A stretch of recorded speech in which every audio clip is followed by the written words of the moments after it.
It's the final day of the 2026 Ferrari Challenge Japan season.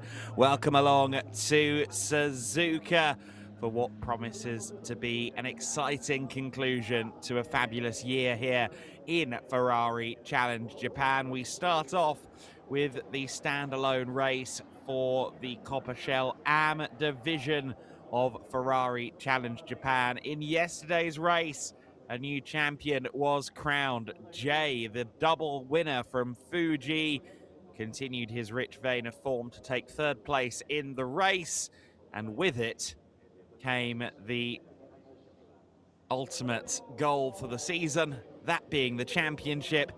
The man they call the Rockstar is the 2026 Ferrari Challenge Japan Coppa Shell AM champion. The question is, can he end now on a high? Pole position for today's race belonging to the driver who now sits second in the championship. That is Tackshaw. Tackshaw in the 196 car, starting this race from pole position. It's an inverse of yesterday's grid and running order. Getting a look back at this morning's qualifying session, and it was Tackshaw first out as quali began. Bambu Maeda, who had a very difficult Saturday, he had a big crash on the first lap of yesterday's race, as you may recall, at 1:30 up. He was back out there on the circuit, and he was one of the early benchmark setters. A 2:02.476 would prove to be his best time. It was enough for third on the grid. However, Tackshaw really seemed to have his eye in this morning. And he set a 2-minute .319, which is a very impressive lap time. To get that close to the sub 2-minute barrier is quite some going. Kento Inami tried his best to get close. He, however, would only secure second on the grid. His time at 2:01.630, really illustrating just how good that 2-minute .3 was from Tackshaw, who became the pole sitter. Tackshaw, a representative of the Corner Shiba dealership, who came into this weekend already secure as champions in the Coppa dealer standings. All of the drivers in Ferrari Challenge Japan represent a dealership, and Corner Shiba's representatives netting them the title ahead of Suzuka. So the dealer group there will be delighted, the Greater Corners organization, but the Shiba branch specifically will of course be very happy with their competitors' achievements. Yanase, Fiorano, Moturi 137 car, Kento Inami is lined up on the grid there, as you can see.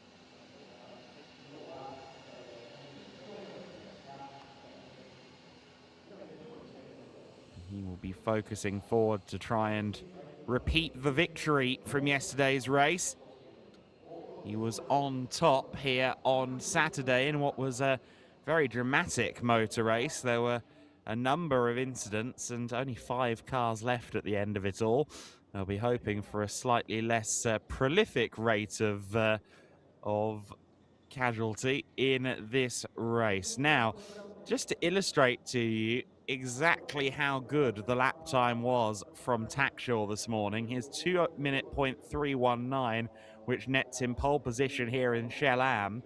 In the race for the leading divisions of Ferrari Challenge Japan, Trofeo Pirelli AM, and Coppa Shell, he would have qualified third overall for that race. So Tackshaw showing what he can do and potentially making a good case for him to be up a division or two in 2027. The Suzuka International Racing Course, with its 18 bends, of course, we saw the big incident yesterday coming out of turn 2 and towards turn 3. 3 cars getting involved in a moment. Yoshifumi Komatsu was one such party, as was Lawrence Lau. It looks to me like Lau isn't back today, so I think unfortunately his car going no further, but it seems as if we've gained a driver in the form of Tetsuo Matsumoto, who I don't think we saw yesterday. Indeed, Matsumoto wasn't present in yesterday's race, but the 170 car did qualify this morning, so with any luck, Tetsuo Matsumoto will be an addition to the grid for this race. There is the new champion, the 128 car, Jay, whose celebrations yesterday were an awful lot of fun. Always a charismatic individual. You remember his victory interviews with Kei Cozolino at Fuji last month. And we'll see more of the same, I'm sure, if he can claim a win here in the final race of the season. However, he's got some work to do,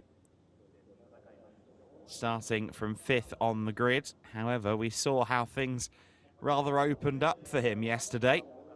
Did not look on for a podium until the 3 cars ahead of him all had issues coming out of turn 2. 3 cars involved in that incident, the third of which we've named already, Lawrence Lau and Yoshifumi Komatsu. The other party was Michael Ung, who'd actually made a brilliant late braking move into the first corner, but then unfortunately tried to carry too much speed into turn 2, bounced across the gravel, and unfortunately both Komatsu was a bystander, and Lawrence Lau, I think, may have been rearview mirror driving and had an incident all of his own. This is a circuit that doesn't leave much margin for error at the best of times. Looking here at these gravel traps that are fairly deep and pretty well everywhere. Not much tarmac runoff to utilize here at Suzuka. If you make a mistake, chances are it's going to punish you greatly.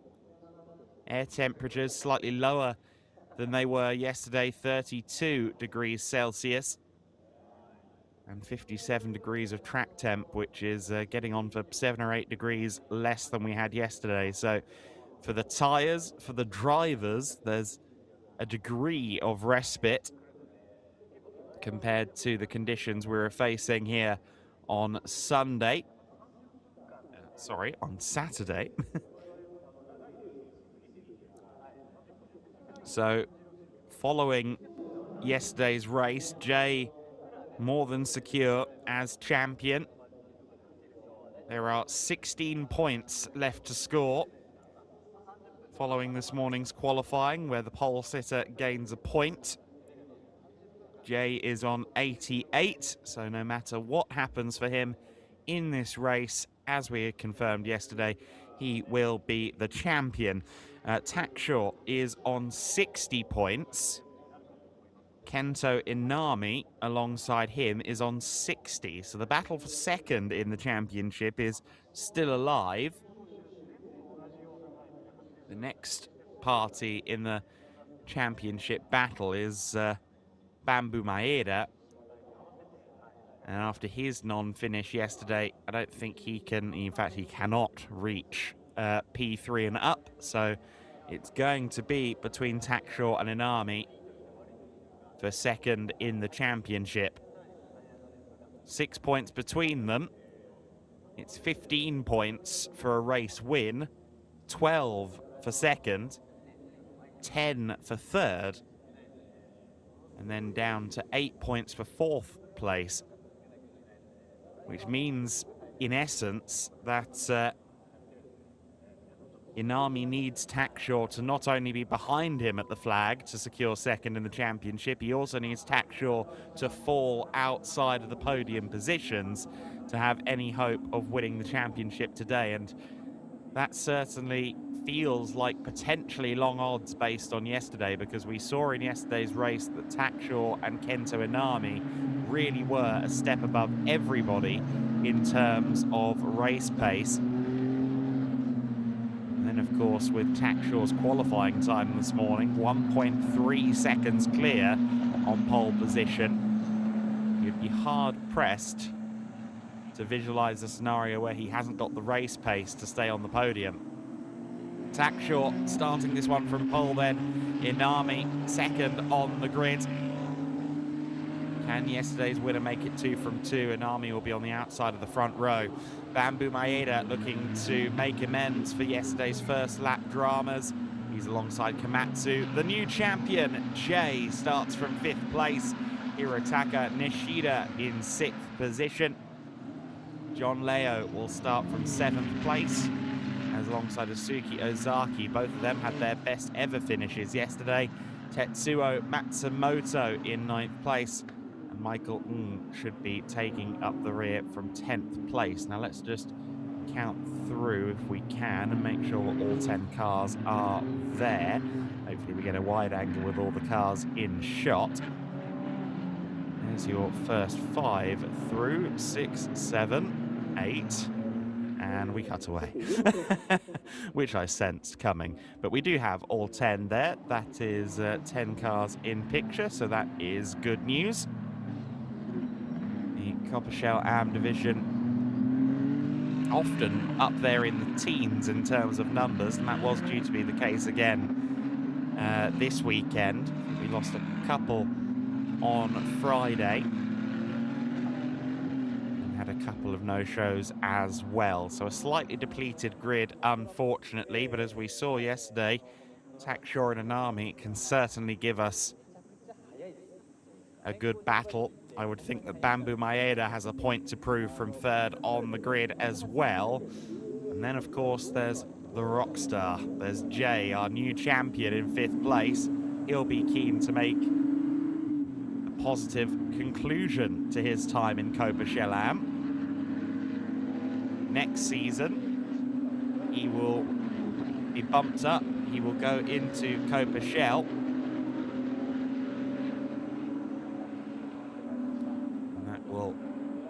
A new challenge for the most exuberant driver in the paddock.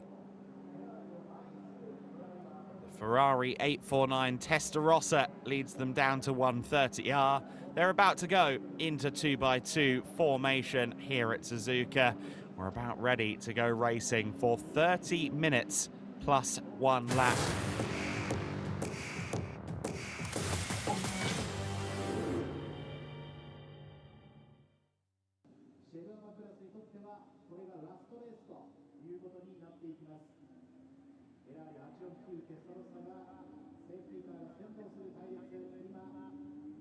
And there they are in that 2x2 formation.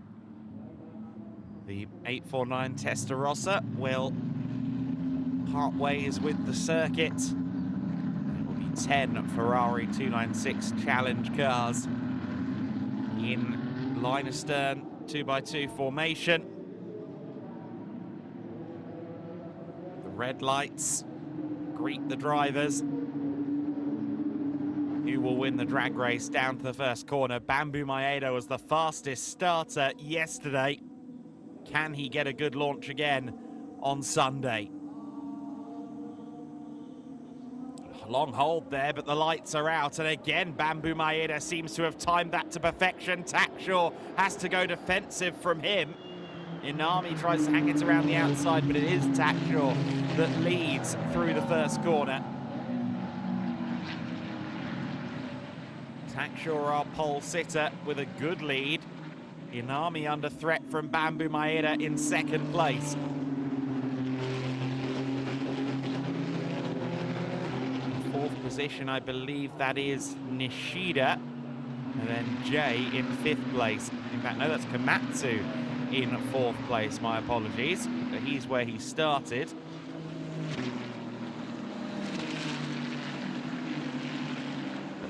Already, we mentioned just how quick Tackshaw was in qualifying, good enough to have been a contender in the Trofeo Pirelli division based on the 1 lap pace this morning. And sure enough, here in the Copper Shell AM race, it does appear that in the early stages at least, that quali pace is translating to race conditions, already building a comfortable advantage. But now that Bamboo Maeda isn't quite on the heels of Kento Inami, who we'll see if Kento can pursue Tackshaw. He was certainly capable of it yesterday.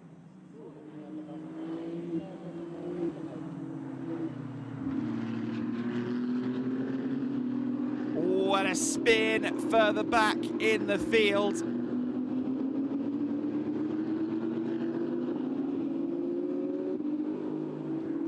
The entry to Spoon, if I'm not mistaken, that was the car from 8th position. That was Ozaki, who was running in 10th, I believe.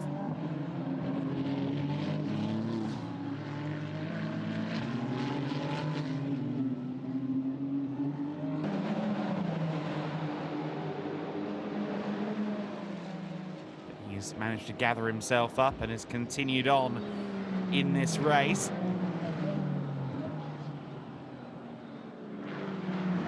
Watch on as Jay shadows Komatsu here for 4th place. The new champion certainly wants to be on the podium. It's his final opportunity to do so in 2026. Of course, it's everybody's final opportunity to do so, at least within Ferrari Challenge Japan. No doubt a number of these drivers will be in Barcelona come mid-November for the 6-day racing extravaganza that is Finale Mondiali. But in terms of the domestic Ferrari Challenge season, this is the last opportunity. And of course, they all want to be on the podium here at Suzuka.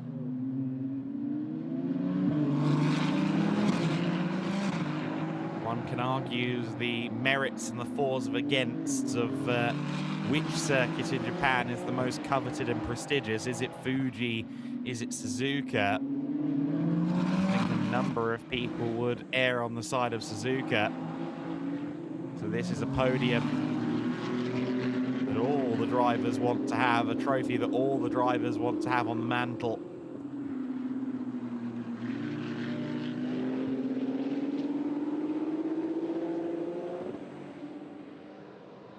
Top 3 pretty well together as they turn into 130R. I'm sure that this morning in qualifying, Bambu Maeda, who runs 3rd, will have really had his eyes on stalks when he went through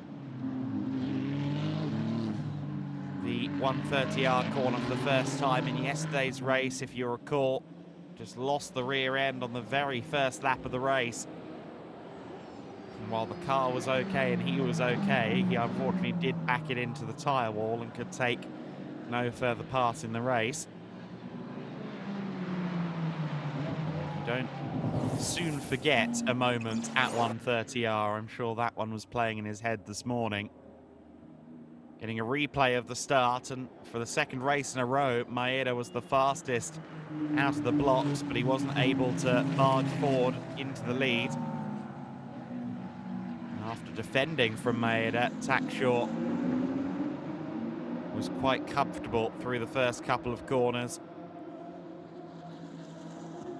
Maeda couldn't quite get far enough alongside to force Tackshaw to yield the inside line. Maeda had the fastest lap of anybody last time by, being towed along nicely here by Inami, by Tackshaw. His last lap of 2:05.645.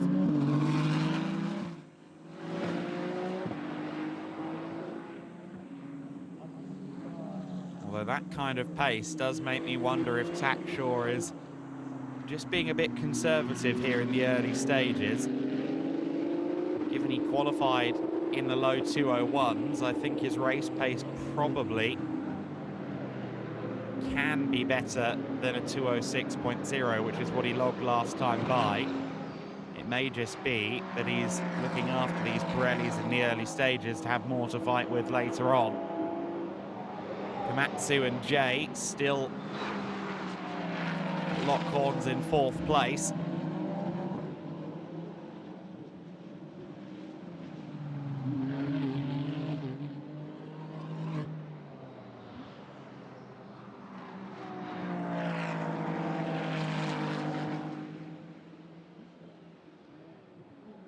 Komatsu aboard the 1-2-3 car. Of course, we've been seeing him compete since 2023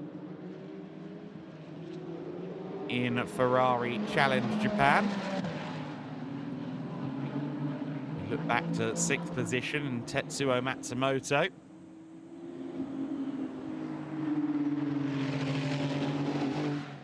Who has infringed on podiums before in Ferrari Challenge Japan, but has never quite got there. He'd desperately like to work his way forward and try for it today, but he's got some work to do to catch up to this 4th place battle, never mind the leading trio at the moment.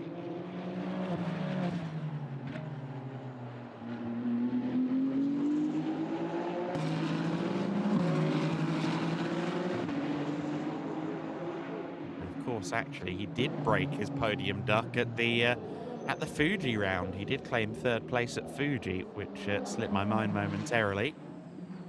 Been waiting on that podium for several seasons now, and it did come at Fuji. And my esteemed colleague Tom Brooks was guiding you through the action.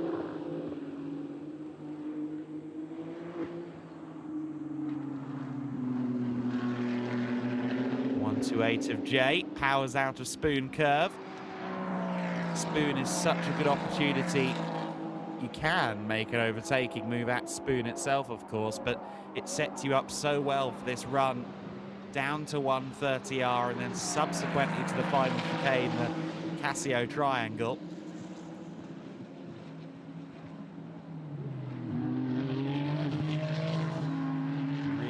Set yourself up extremely nicely, and indeed coming out of the triangle you can also set yourself up very nicely for a run towards turn 1. And Jay didn't do a bad job. He had a snap of oversteer that scrubbed some pace away, but clearly means business this morning.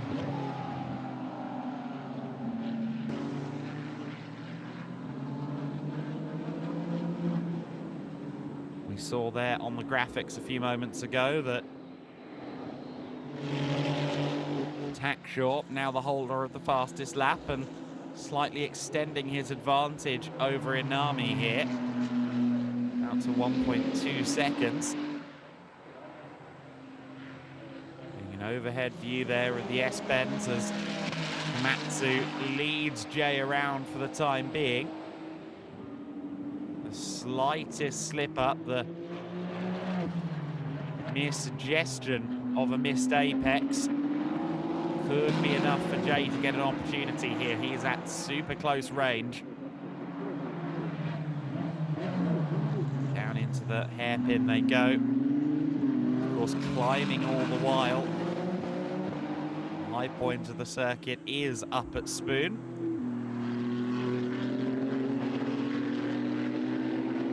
Tackshaw begins the descent back down towards the start-finish line. The start-finish line, which is actually on quite a significant decline. Doesn't necessarily feel like it, certainly on a sim. When you stand on the main straight at Suzuka, it's quite obvious that you are going fairly downhill.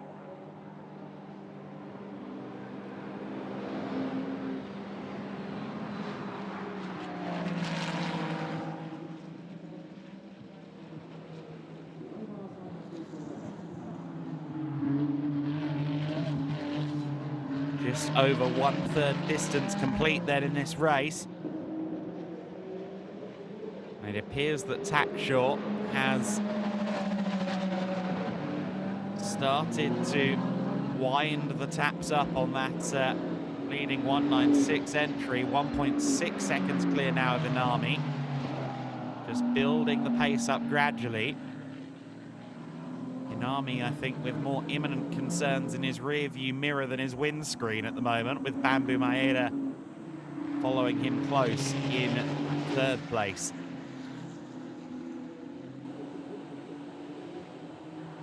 Meanwhile, Jay, who we see there in the 128 car, the newly minted Copper Shell Am champion,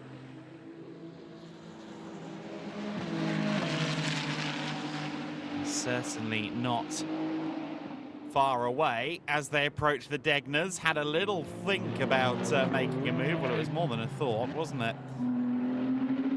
I think for a moment or two there, he thought he might get the overlap, but it wasn't quite to be. And he cost himself time, kind of missing the apex through first the Degners. Suzuki Ozaki visited the pit lane. He's now a lap down. He's back out on the circuit. Michael has also been quite significantly delayed. He's over 40 seconds back from John Leo, and I just wonder if and Ozaki maybe had a little moment somewhere that they're both significantly delayed and Ozaki needed to visit the pit lane.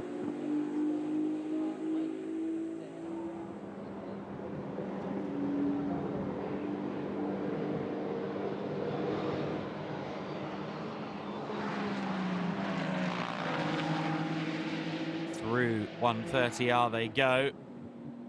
Big commitment corner in these 296 Challenge cars, while they are the highest downforce Ferrari Challenge cars in the series over 3 decades of history. They're still not able to do 130R flat out by any means. You'd be hard pressed to do it in any 1300 kilo GT car. And that means that it is very much still a high commitment corner, which really is what somewhere like that should be.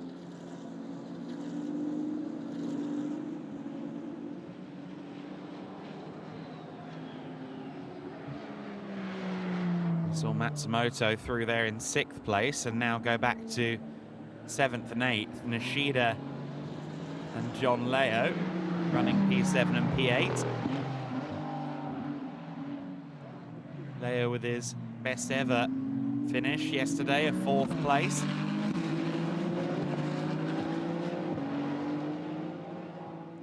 Certainly a very, very disrupted and dramatic race that we had yesterday for the Shellam division. John Leo won't argue with that. He also won the subclass for the slightly more experienced, life-experienced drivers, let's call them. And that is the gentleman driver class, and Leo won that yesterday.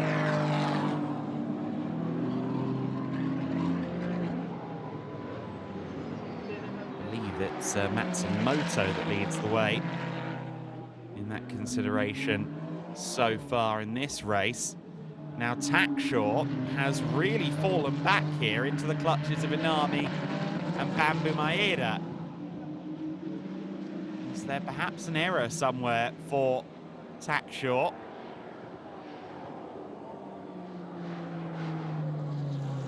They're side by side. Inami had a nose ahead there across the line. He was briefly listed as race leader. There was 0.005 of a second between them. But Takshaw does hold on to the lead for now.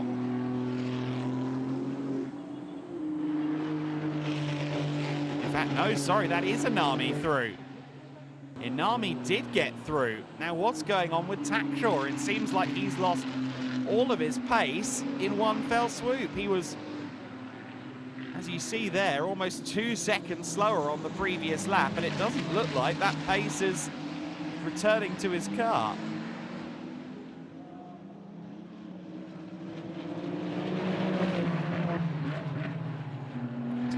Last lap, a 206.947, which is the slowest he's achieved all race long. Conversely, a 205.4 for Inami. Now, didn't see quite where the time was lost, I don't think. We look back to the battle for 4th place. Jay has inherited 4th. And it's because Komatsu went wide around 130R. Jay had his nose ahead. The whole car ahead by the time they exited the triangle. So Jay is up to 4th place. He has been released now, and you can see how quickly he's driven away. Unfortunately for him, the top 3 are some 17 seconds up the road. So he's going to struggle to make up any more time. Again, Tackshaw just not able to match Anami here after a sweltering early pace in the race. He simply hasn't got the performance anymore. I don't think we saw him make an error, but evidently something has happened. Last time across the line, he set a 2:07.943, which is way off the pace that we were seeing from him earlier. He's actually holding up Bamboo Maeda at this point, and Tetsuo Matsumoto having dramas. Matsumoto, who was running in 6th position, is coasting through 130R. Will hopefully be well offline and well off track as Ozaki comes up behind him.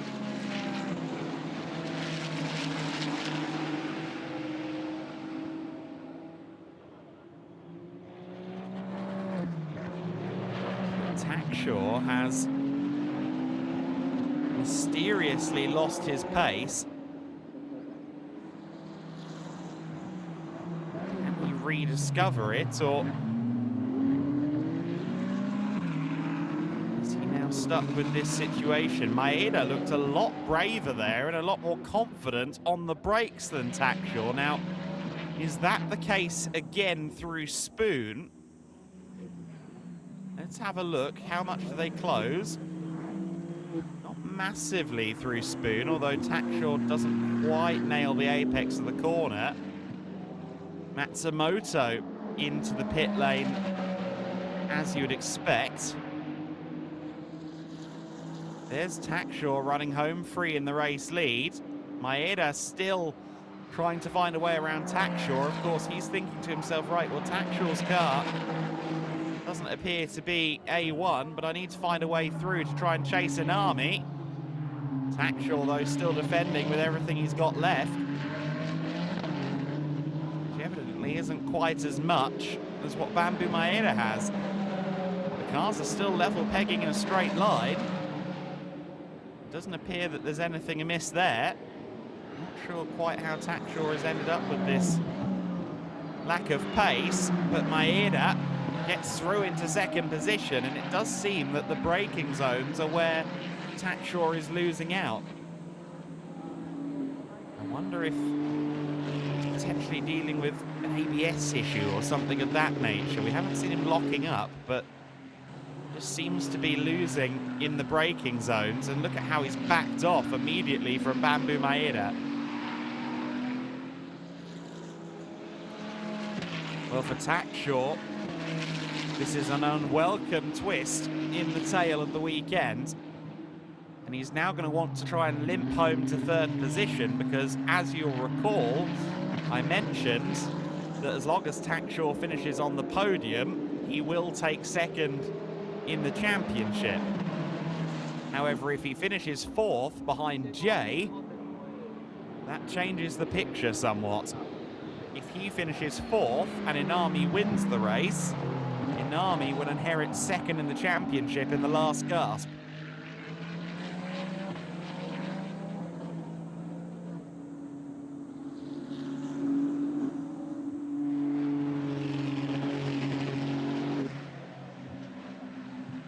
Nishida and John Leo running 6th and 7th.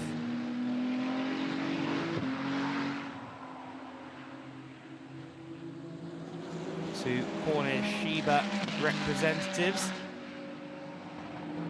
And oh dear, just looking at the sector splits, Tackshaw was over 2 seconds slower than Maeda through sector split 2, and then 4 seconds slower, 4 seconds slower through 2, and 2 seconds slower through sector split 1. Lost another 1.5 seconds through sector split 3, did Tackshaw. The gap between himself and Jay has gone down from 16 seconds to less than 10. Tackshaw is in trouble.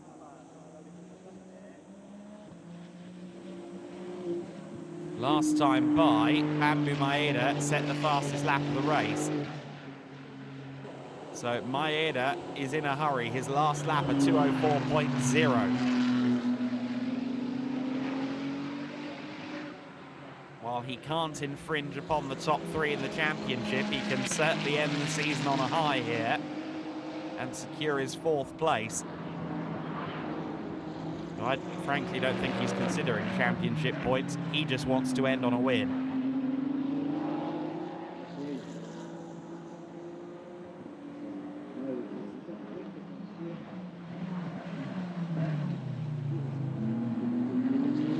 What's going on with Takshaw this time by? He's again a second slower than Maeda through sector split 1 alone, which also means he's lost half a second to Jay in sector split 1, but that's better than we saw last lap from Takshaw.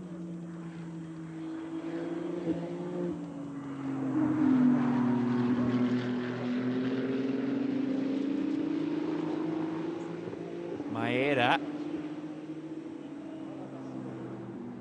marginally quicker through sector 1 and now sector 2 on this lap, so continues to home in.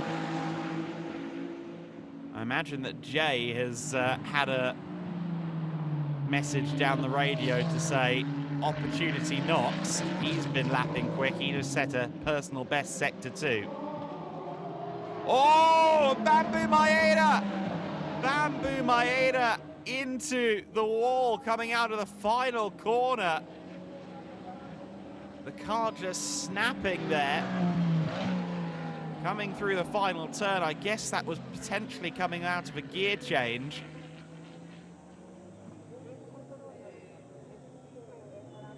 Too much torque going through the rear axle in that moment and sending the car into a spin. Huge displacement of the barriers that we saw there. Bamboo Maeda's challenge for the race win unfortunately comes to an end that feels rather familiar based on the events of Saturday for Bamboo Maeda.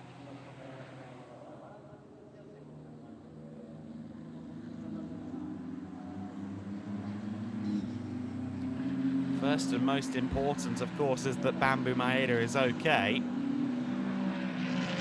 But we'd be amiss if we didn't note that that massively helps Takshaw. The fact that we're now under safety car.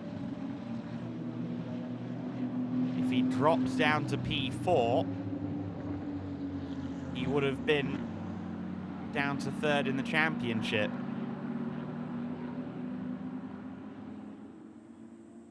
And Jay was hunting him down. With 5 minutes and 5 seconds left in this race, Takshaw's hopes of vice championship status now hang in the balance. Bamboo Maeda out of the car and okay. That certainly was not a small incident. That will have been a really breathtaking moment in the at the wheel of the car, I'm sure. It's so difficult to effectively apply that power coming out of the last chicane. You've got quite a few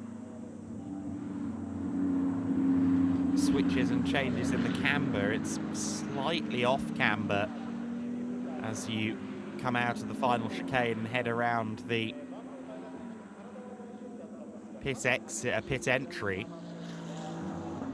And so quite often actually you can find yourself in that situation where you're just going up through the gears and that change of torque and traction happens underneath you and the car just snaps. It's easy done, especially in these 296 challenge cars with 700 horsepower. They've got several moon landings worth of computer technology to assist with keeping it on the straight and narrow, but sometimes physics are what they are. Unfortunately for Bamboo Maeda, physics sent him off stage left in that scenario.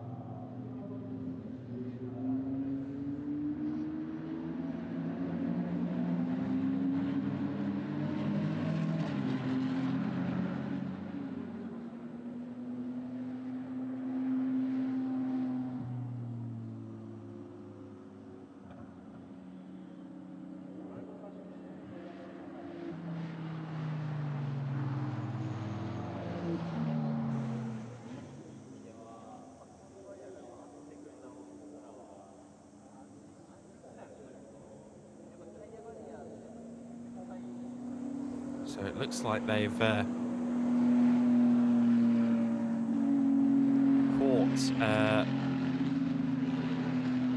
Matsumoto a few laps down there. Matsumoto, who's been in the pit lane, has returned to the track behind the safety car. So the leader is second in the queue, and in fact, Matsumoto makes his way around the safety car.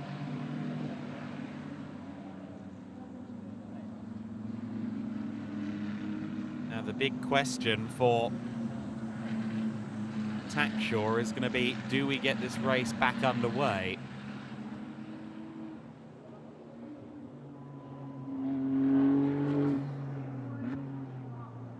Lot of barrier displacement, so I don't think it's going to be the work of a couple of minutes. But if we cross the line before the clock hits 0, and we have 2 minutes and 5 seconds left as they go under the bridge, there will be 2 more laps of this race. But in fact, the bulletin has just come through that the race will finish under safety car.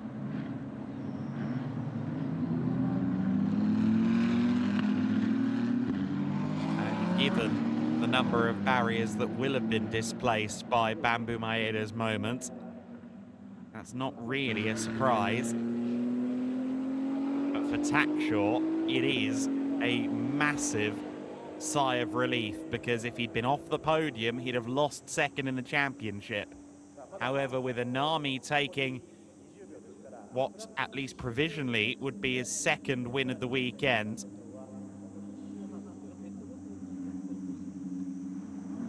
and Tackshaw following in second place, it will be second in the championship for Tackshaw. Of course, Jay will quite happily take third place. He's already champion, and indeed we'll get to see the champion on the podium with that third place finish, which is certainly great for him to celebrate on the podium once more to conclude his year. There have been a fair number of double winners this season, in the back half of the year at least, with of course both Fuji wins going to Jay, and now, provided that the safety car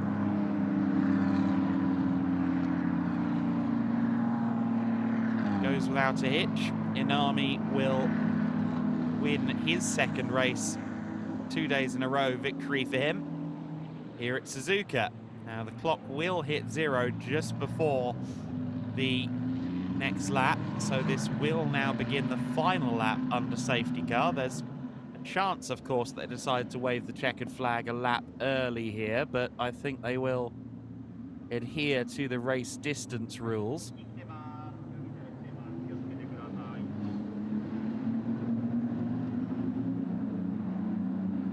Indeed, we do now start the final lap of the race under safety car. Of course, you do sometimes see in some events that if they're going to end under safety car, they simply flag it a lap or 2 early, but that could always lead to the flippant discussion of, well, what if someone had a technical issue on the last couple of laps idling around the circuit? What if that early ending had an effect on the race? So we'll adhere to the scheduled +1 lap. Everyone will just focus on getting cars home.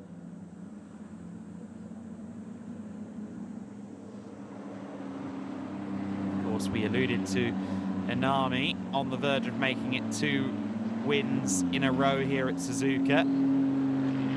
We had that from Jay at Fuji last time out, and of course, looking back to the start of the season in Copa when all 4 divisions of Ferrari Challenge Japan were together on the grid on the Japanese Grand Prix support bill here at Suzuka,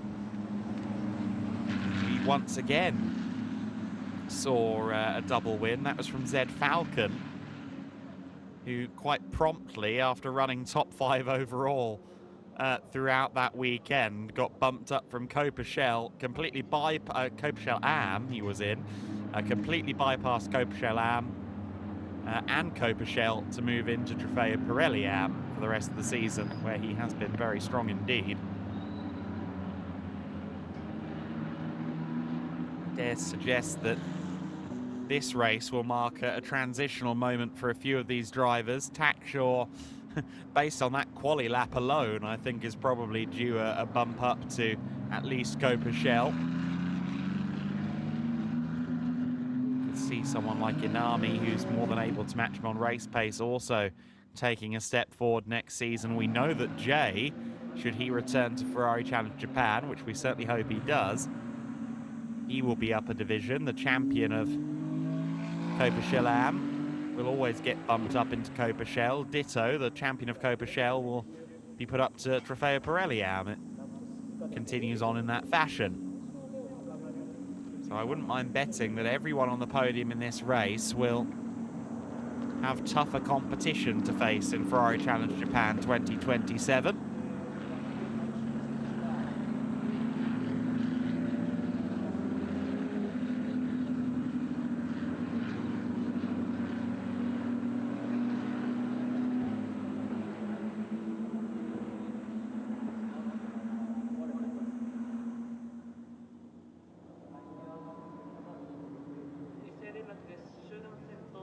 The Ferrari 849 Testarossa safety car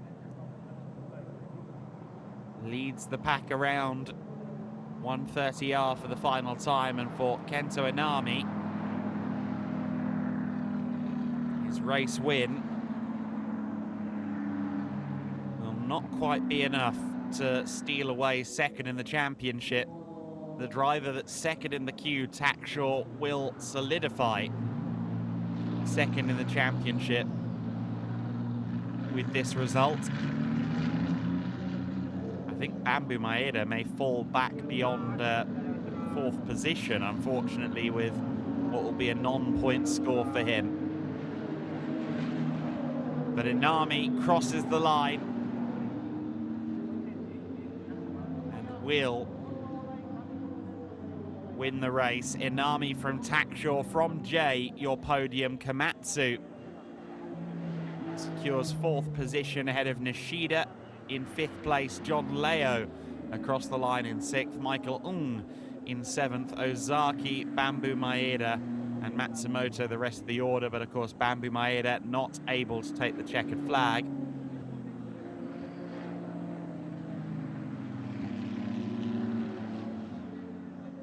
Last win of the season then goes to Kento Inami. That's his third win for the year, his second this weekend at Suzuka.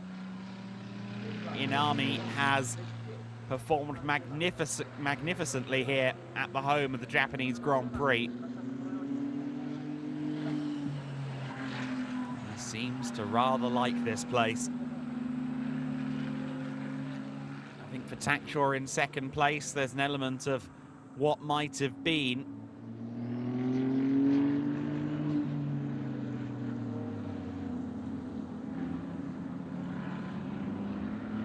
He had the pace, and then we just saw him get swallowed back into the clutches of Kento Inami with what seemed to be some sort of minor technical hitch that he started to lose so much time.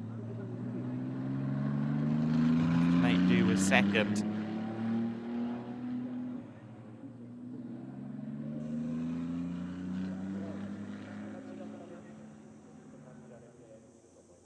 Just looking at the point situation, and actually, I think that Bambu Maeda will just about hold on to fourth place, because Koji Yamamoto, who came into this weekend just 1 point back from Maeda, isn't present this weekend. Tetsuo Matsumoto also a non-finish, and of course he was a non-starter yesterday.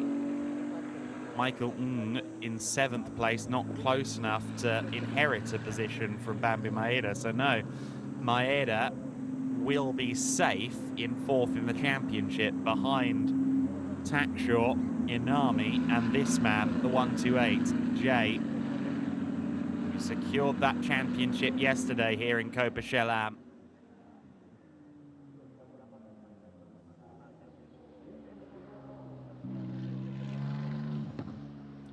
I don't know if we'll hear from him. We typically only hear from the race winner, but perhaps he'll talk to us down the camera lens as he did yesterday. I'm sure he'll be thrilled, having had 24 hours to soak in the fact that he's won a championship in his first full season, lest we forget. He made a one-off appearance at Fuji last year in a Ferrari 488 Challenge Evo. This is his first full season, his first season racing the 296, and he has been imperious, particularly in the back half of the year.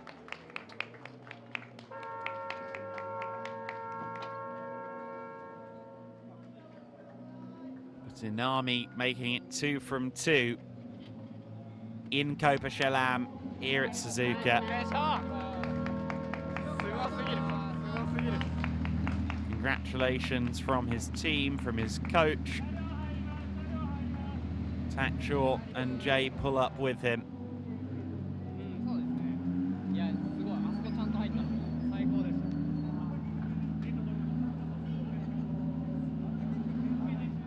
I'm sure that Jay's celebrations will run long into the night tonight.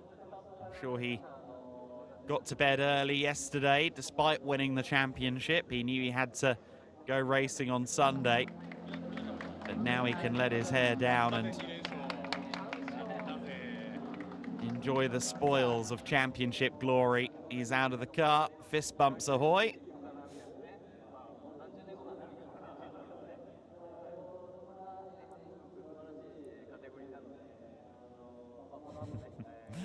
And he does know how to play to a camera, doesn't he?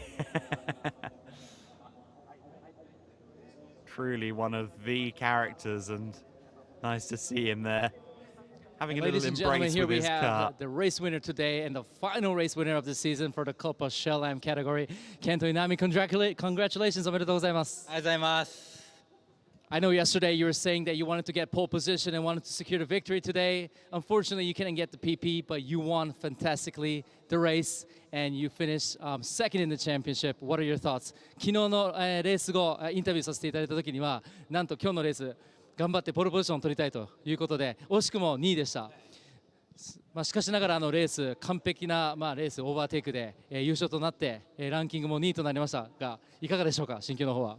いやめちゃくちゃ嬉しいですね。ちょっとポールポジション取れなくて1位がもうめっちゃ速くて、で決勝2位でスタートして、でオーバーテイクして抜いてっていう初めての2位から1位ので勝つっていう経験をして非常に嬉しかったです。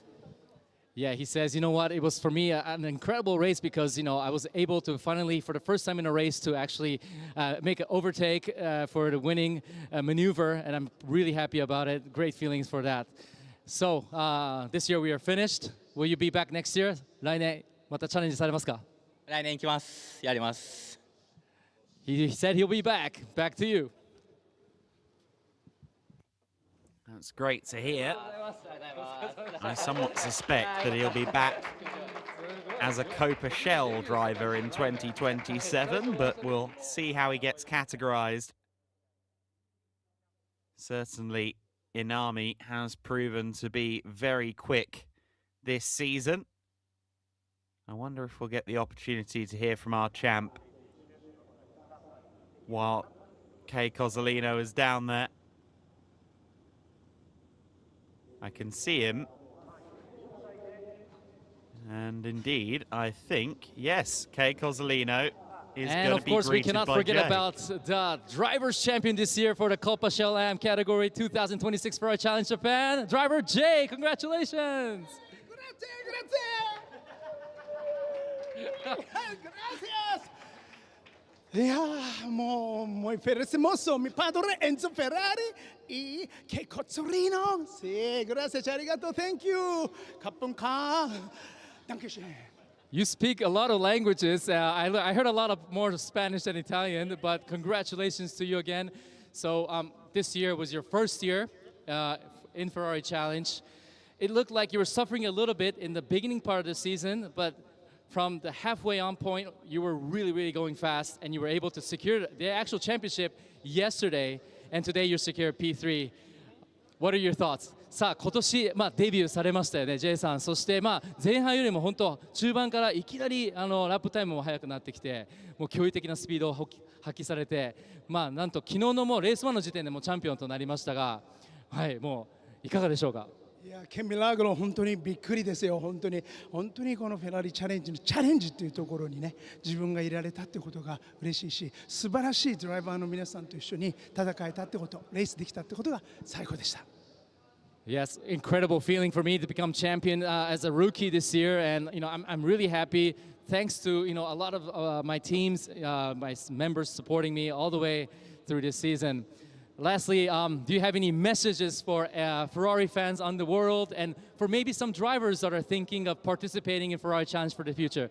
最後に全世界のフェラーリファンの皆さんへのメッセージと、そしてもしかしたらこれからもフェラーリチャレンジ J さんみたいにチャレンジしたいドライバーの皆様にちょっとメッセージをお願いします。ですね。そうやっぱり愛と情熱とパッション、これだけです。なぜならみんなフェラーリに乗ってるからです。グラシアスグラッツェ、ダンキチェ、Thank you、ありがとう。ロストスクーデラのみんなありがとう。フェラーリのスタッフのみんなありがとう。ケチャありがとう。グラシアス。I don't need to translate, but it says it's all about love and passion. Congratulations.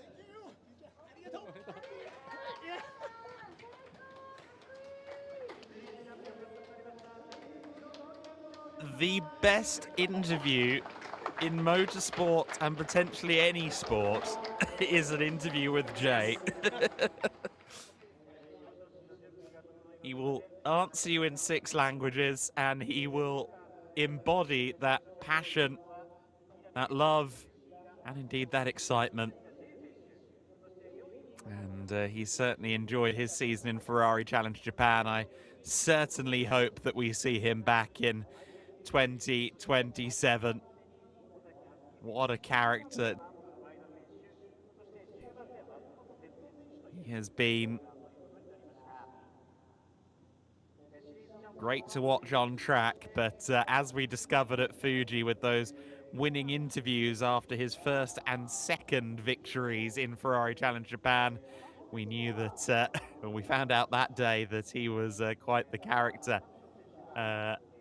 As well, of course, it's been known in the paddock. He's quite the live wire within the paddock, but the viewing audience got a first taste of the character that is Jay, and hopefully we get to see more of him in 2027. Our 2026 Ferrari Challenge Japan Copa champion there in the form of Jay. He'll be 3rd position on the podium ceremony that is just coming up. Of course, don't be of the opinion that our season is done, because we do have one more race to come, and that's coming very shortly. It will be the Copa Shell, Trofeo Pirelli AM and Trofeo Pirelli divisions. And there is still a championship to be decided there in that race as well, so that's going to be very exciting to watch. And that race will be with us shortly after the podium ceremony for the Copa Shell AM division. We'll take a brief intermission from at least talking to you, but we will stay live all through the break between the 2 races, and then we will be back with you for the racing action.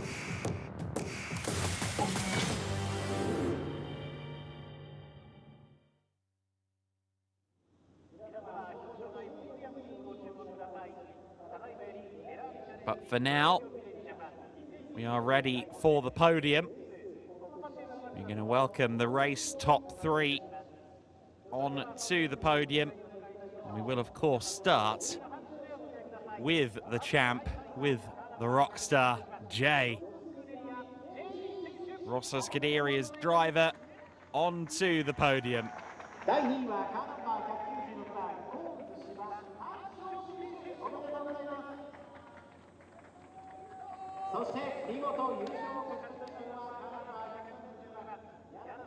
Tack short to the 2nd step of the podium. And Kento Inami takes the final win of the year, sweeps the weekend here at Suzuka to end on an incredibly high note. The top 3, I believe, will be joined not just by a dealer representative from Yanase Fiorano Muturi, but I think we'll also have a gentleman driver winner.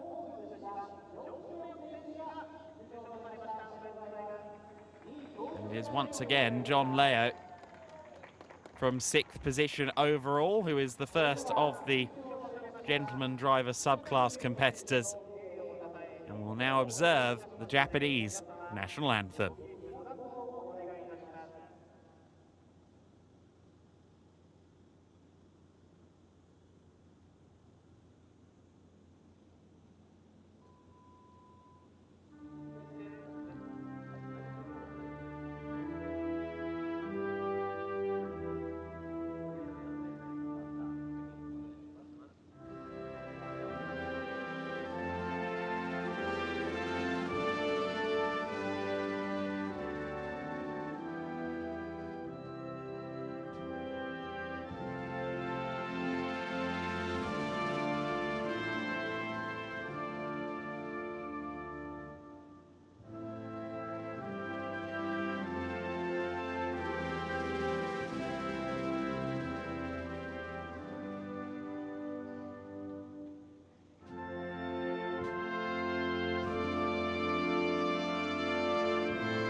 So then, the applause echo around the circuit for our top three, as well as our gentleman driver class winner.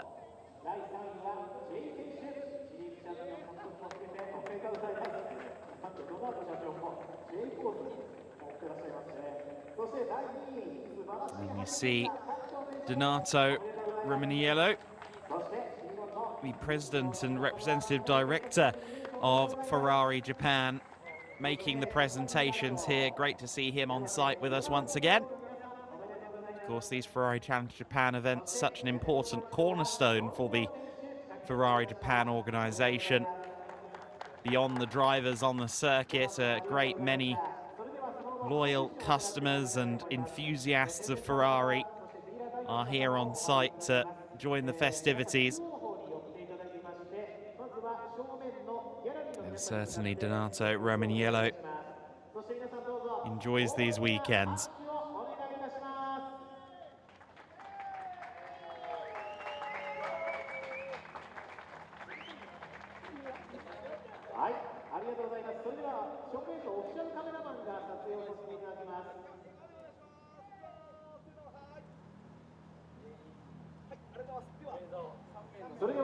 And they pose for the pictures.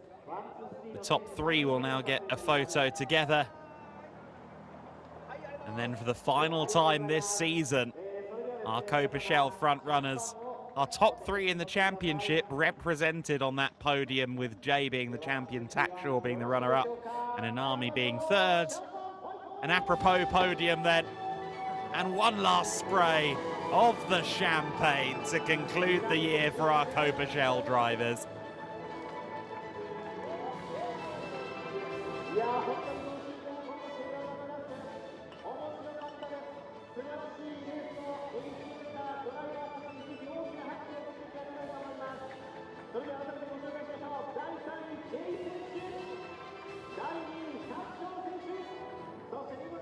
El Campeón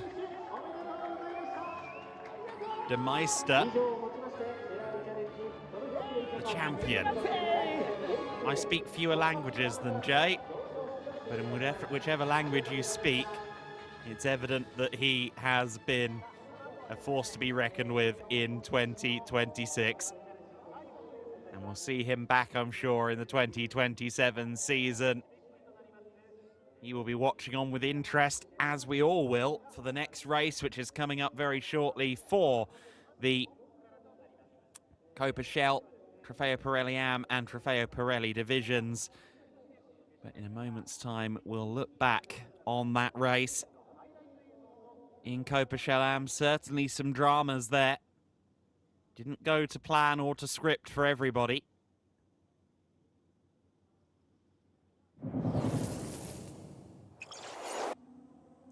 At the start of the race, Bamboo Maeda once again getting the best launch. Tried to get to the inside of Tackshaw for the race lead, but Tackshaw able to hold the advantage through the first corner and immediately set about building an advantage. In the battle for fourth place, Komatsu was holding off Jay for several laps, but then ran wide at 130R, scrubbed his speed off, and certainly Jay didn't need to be asked twice. Tackshaw, though, would start to struggle for performance. He lost out to Inami and then to Bamboo Maeda. Issues seemingly in the cockpit of the 196 car. Maeda was pressing on. He was closing in on Inami. And then, unfortunately, he made an error coming out of the final corner. And that would bring out the safety car. He was A-OK, incidentally. But his race was over, and the race ended under safety car conditions. And it would be the final win of the season and a sweep of the weekend for Kento Inami. Enough to secure third in the championship. Couldn't quite get the best of Tackshaw, who finished second. And Jay, our new Ferrari Challenge Japan Copa Shell-Am champion, was third overall, as you can see there. Yoshifumi Komatsu fourth, Nishida rounding out the top five in that race. And a great cap, a great cherry on top of the season. Jay winning by 22 points over Tackshaw, and Nishida, and Inami in third position, although I think those calculations were based on before race number 2. Those were the numbers that I had coming out of race 1. So either way, that was the top 3 in the championship. We now switch focus in a little under an hour's time to the top 3 divisions of Ferrari Challenge Japan. Make sure you stay with us. There's a lot more action to come today, but for now, congratulations to our champion, Jay, and all of our competitors in the 2026 Copa Shell-Am division of Ferrari Challenge Japan.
For the final time this season, we are a few minutes away from going racing in Ferrari Challenge Japan.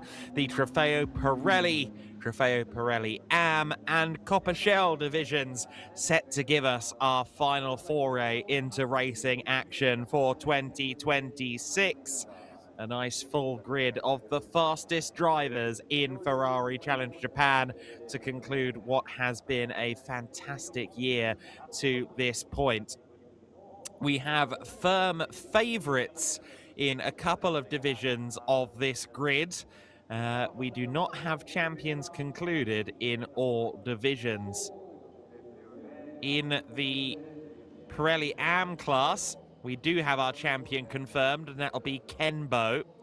I said yesterday that I thought Yi Hang-tun had done enough to win the Copa Shell division. However, he actually isn't quite close enough yet.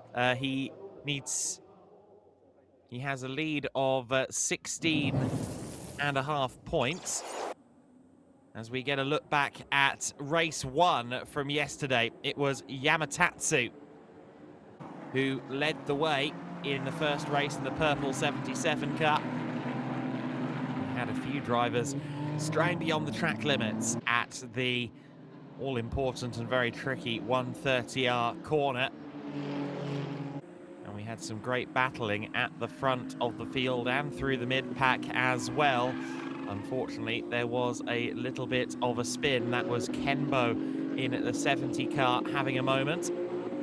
Working his way through the field was Yasutaka Shirasaki. He started well down the order and was having to make his way through. He's got a better starting position today. He'll be going from 4th on the grid. At the front, it was close run, a little bit too close at times, between Akihiro Suzuki and Yamatatsu. However, their battle for the lead would be curtailed by an incident for the number 5 car. Kentaro having a big off at turn 1. That would bring out the safety car. The race would end under safety car. And Yamatatsu brought himself a step closer to the championship with his win yesterday.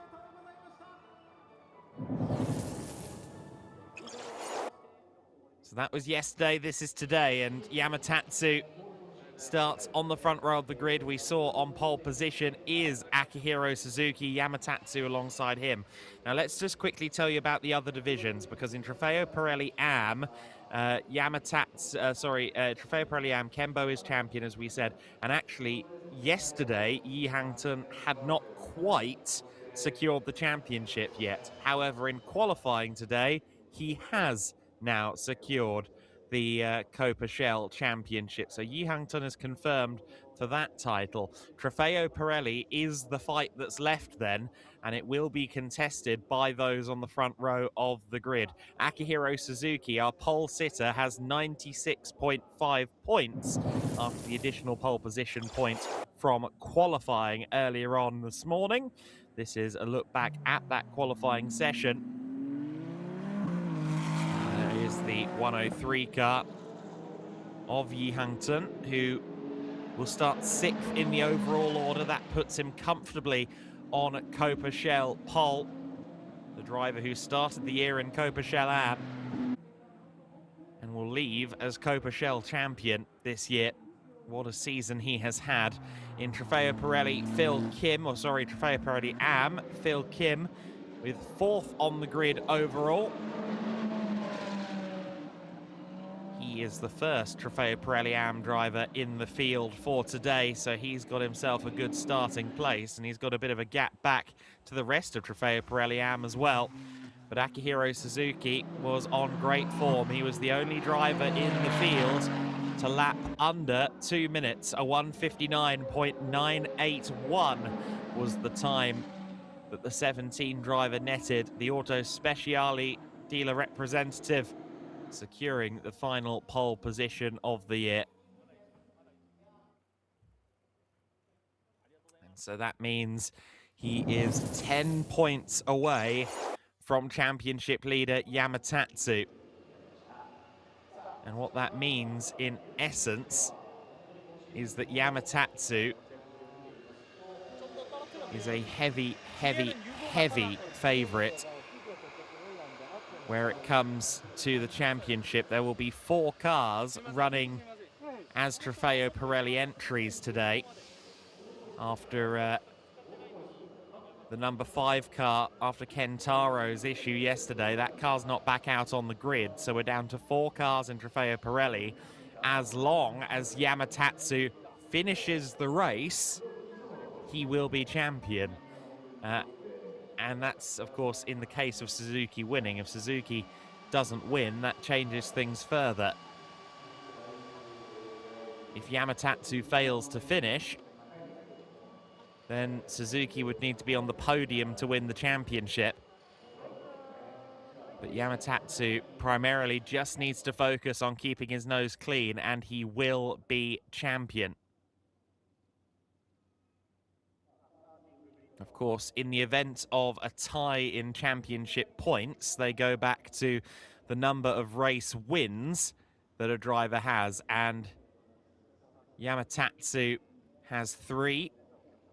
Akihiro Suzuki, on the other hand, he has 5 coming into this weekend. So if they do end up tied, which would be a situation of Yamatatsu not finishing and Suzuki finishing 3rd, Suzuki would be champion. But Yamatatsu just needs to keep his nose clean around this 5.8 kilometer circuit. 18 corners, lots of very challenging sections, an incredibly technical circuit, and one that always delivers us fabulous racing in Ferrari Challenge Japan. That air temperature is exceedingly high. Is it really 40 degrees Celsius with only 51 degrees of track temp? That is wild. I think actually that might be a bit off-piste, because looking at the live timing system's temperatures, it says 33 degrees Celsius. I think the 40 might be a misnomer. But still, that is not cool conditions, whether it's 33 degrees or 40. Even 33 is more than toasty. It's not been a particularly cool weekend here at Suzuka. Much hotter conditions than we had for the season opener in March. The season kicking off as it traditionally does with a Japanese Grand Prix support bill slot.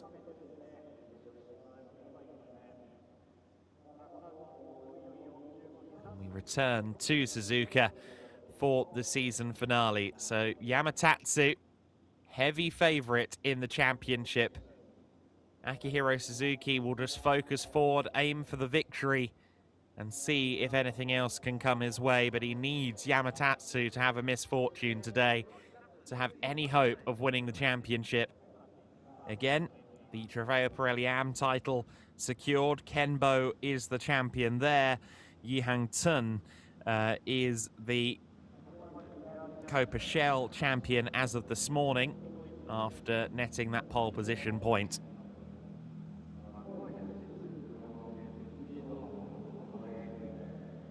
So just Trofeo Pirelli to consider, Trofeo Pirelli being the headliner category. If you're new to Ferrari Challenge Japan, Trofeo Pirelli, our fastest drivers, our most experienced drivers. Their cars have red windscreen banners on the cars. Trofeo Pirelli AM drivers that are often barely half a step behind the Trofeo Pirelli drivers. They have white banners on their windscreens. And then Copa Shell for the very fastest and most promising newcomers, typically. And that is the cars with the yellow windscreen banners.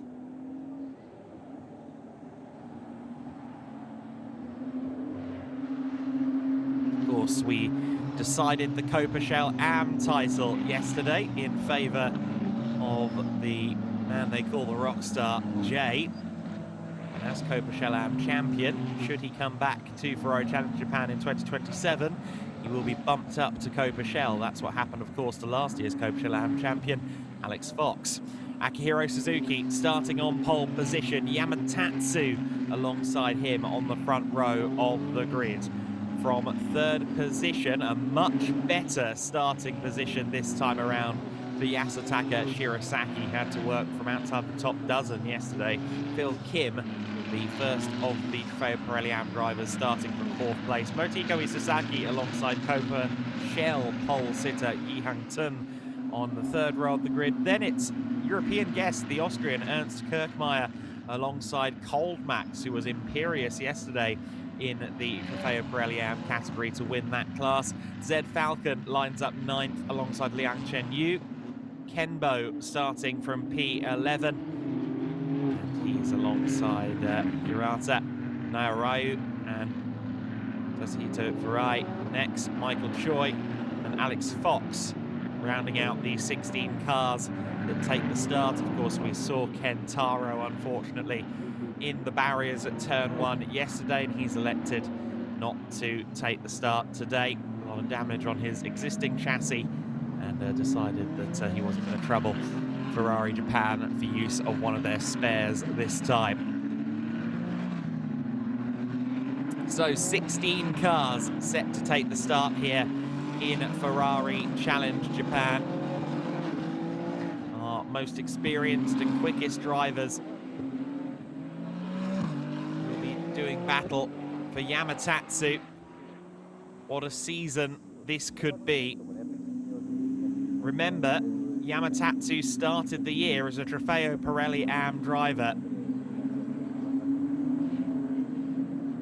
He was bumped up to the Trofeo Pirelli class for the Motegi event. And if he were to be bumped up to the pro class, the top class of the category, and then go ahead and win the championship, that would be a mighty commendation for Yamatatsu. Of course, his points from Pirelli AM have carried over, hence he's a contender. But Yamatatsu on the verge of something special, but he's got the incredibly experienced GT driver Akihiro Suzuki for company on the front row. Suzuki just needs to focus forward and try and win this race. He needs to rely on Yamatatsu to have a tricky day to try and win the championship.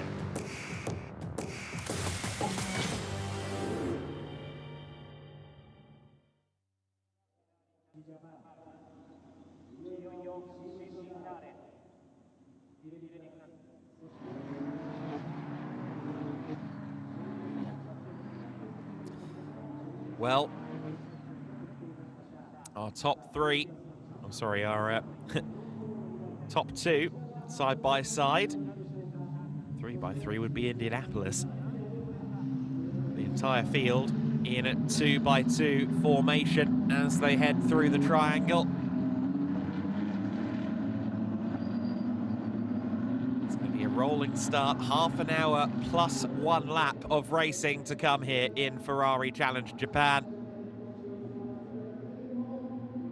In excess of 10,000 horsepower about to be launched down to the first corner. As soon as the red lights go out, we are racing. It was quite a long hold earlier this morning in the Copa Shell AM standalone race. When will the lights be put out? Some drivers fanning out, and some I think may have been caught out as a result there.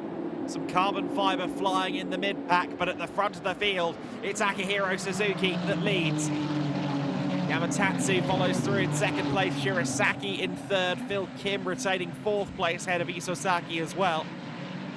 But it's Akihiro Suzuki with the early lead in the number 17 car, the Auto Speciale driver who has raced here at Suzuka so many times. The start is under investigation immediately. Looks as if Suzuki and Yamatatsu somewhat anticipated the lights going out and then backed off, and as they backed off, everyone kind of fanned around them, but I think others like Phil Kim also tried to get an early launch and then had to back out, so it was a bit of a messy start. And everyone through the first part of the lap cleanly. A bit wide there from Max in the 15 car. Yesterday's winner in the Trofeo Pirelli Am category. He had a fabulous race yesterday. Well clear of any other runner in the Trofeo Pirelli Am class. He's got some work to do, currently third in class behind Ernst Kirchmeier. Ernst Kirchmeier, the Austrian driver, who we welcome into Ferrari Challenge Japan for the first time. He's racing full-time this year in the European Series, as he has done for a number of years, but he's doing some globe-trotting. He was in the Australasian Ferrari Challenge earlier in the year at Phillip Island, side by side for third place, and Shirasaki holding on for the time being, going defensive against Phil Kim. Phil Kim leads Trofeo Pirelli Am, yes, but you can guarantee he'd like an overall top three. Do what he can to get around Shirasaki. Meanwhile, Max pressuring our guest driver Ernst Kirchmeier.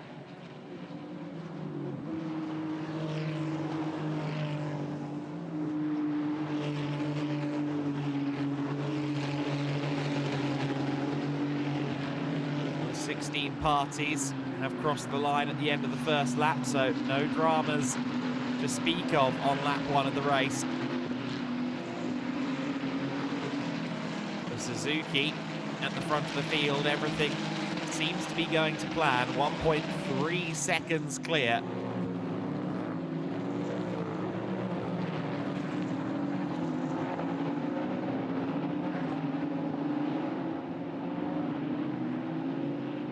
Yamatatsu and Shirasaki rounding out the overall podium for the time being, and we see here Ihan Tun in the 103, the Malaysian racer, Copa leader, just ahead of the second and third place battle, of course, in Trofeo Pirelli Am. Ihan Tun having started the year as a Copa Am driver,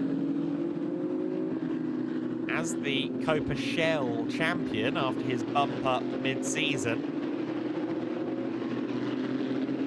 I wouldn't mind betting we'll see him in a Trofeo Pirelli Am next year. Indeed, Copa champion typically will get bumped up to the next class, so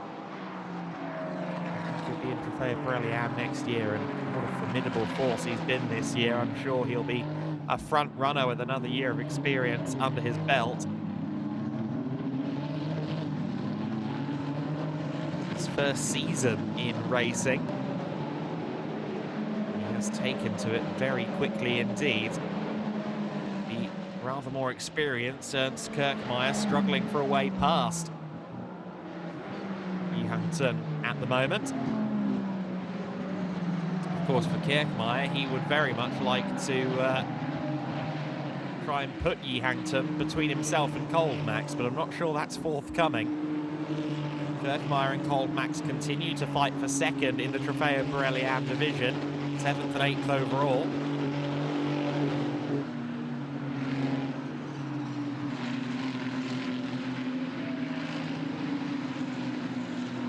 6, 7 and 8 close together, and in fact it looks like everyone else is kind of joining the queue as well. Hirata, Zed Falcon, Kenbo, all pretty close.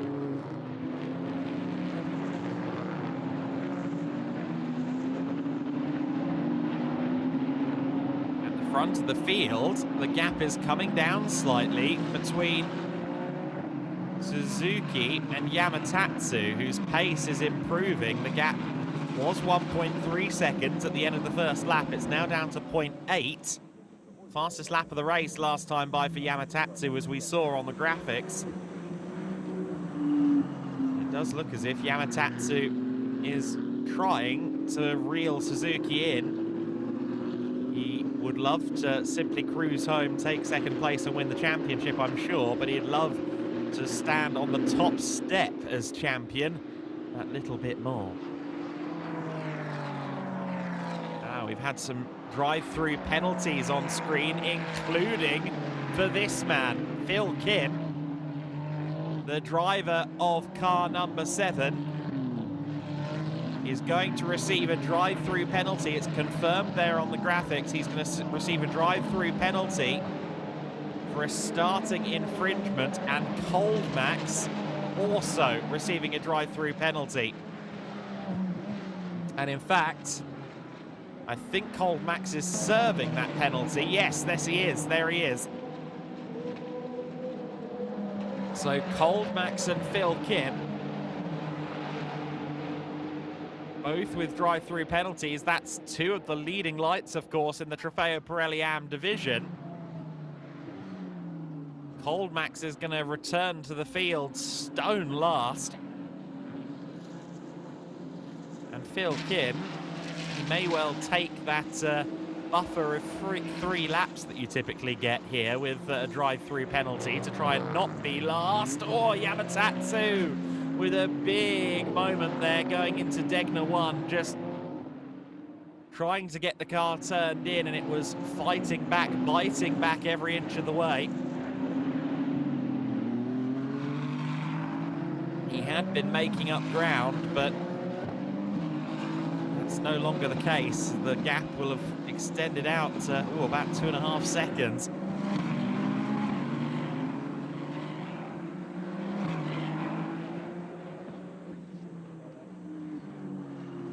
Yes, with Phil Kim's imminent penalty, guest driver Ernst Kirkmeyer is going to inherit the class lead in Trofeo Pirelli AM. Competizione representative for this weekend. Will certainly be driving happy in the lead of the class. Though he's still yet to find his way around Yihangton.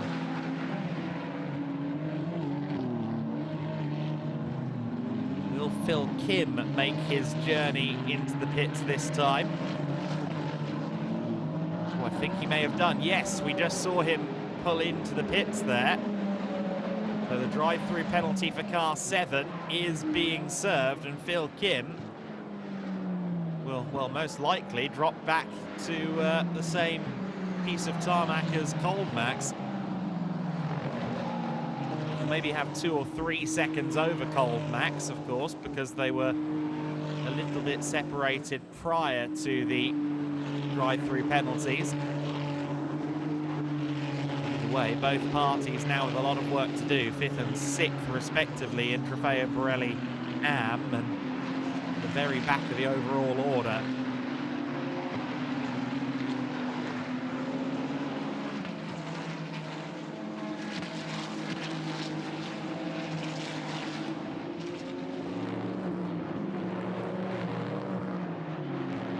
Fastest lap of the race is back with Akihiro Suzuki at 2:02.846, and it is 2.5 seconds, as I said, 2.556 between Suzuki and Yamatatsu. It seems as if Suzuki is starting to wind the pace up at the front of the field.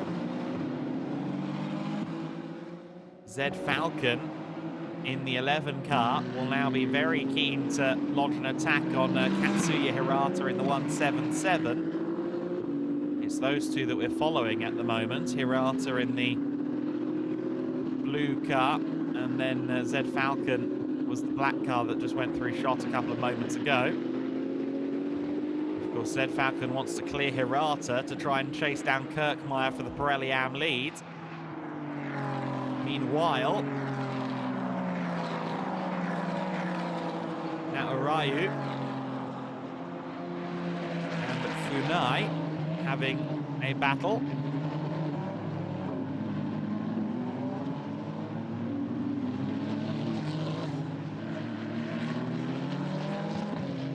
That is Naorayu and Funai. Alex Fox is further back. Oh, big step out there from Funai. We saw a similar moment for Bambu Maeda in the Copa Shell Am race this morning, and he unfortunately ended up in the barriers, but well held there by Funai. Funai, who ironically has driven for the Naorayu team before. He is in Naorayu colours today, as we can see. But the history between Naorayu and Funai goes back to a decade ago in the since defunct GT Asia series, which was a GT3 series. Funai raced a Ferrari 458 GT3, entered by the Naorayu team.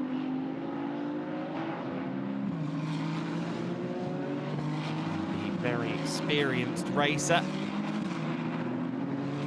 His first taste this weekend of Ferrari 296 Challenge car. Certainly quite a departure from the days of the 458 GT3, indeed the 458 Challenge car, both of which were, of course, 4.5 litre naturally aspirated V8s and a good 150 horsepower down on what we've got today with the turbocharged 3 litre V6s in these cars. If you're familiar with the Ferrari 296 GTB road car, you'll know that it's a hybrid with an electric motor, but here in Ferrari Challenge, these cars do not run with electric motors. These are dehybridized versions of that 3 litre V6 unit.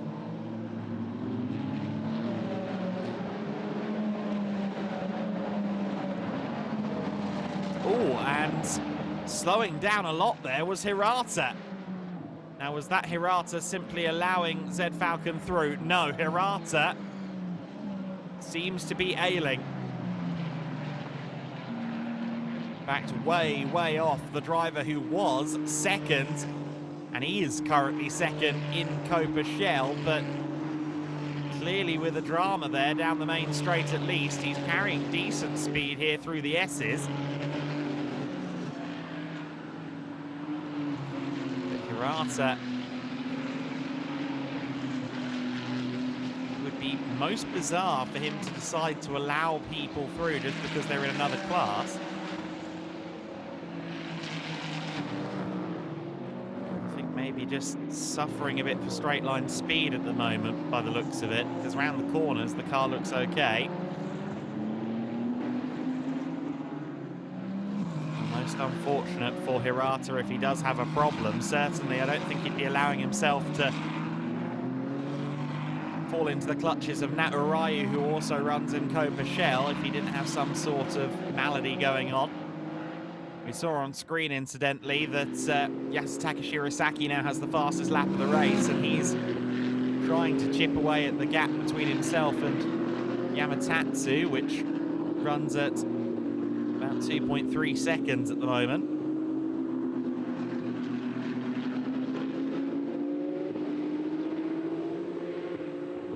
But clearly, Hirata has something amiss. And he sees both Naorayu and Funai go past. Hirata is imminently due in the pit lane then.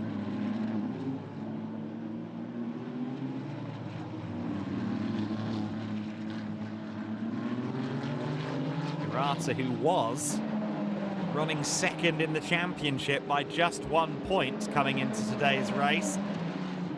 He's going to lose second in the championship to Naorayu as it stands. If Naorayu finishes second, really whether or not Hirata gets back out on track or not, If he doesn't finish ahead of Natarayu will inherit second in the championship within the Copa Shell division. So Katsuya Hirata having that issue is a significant development as it pertains to runner-up status in the Copa Shell division.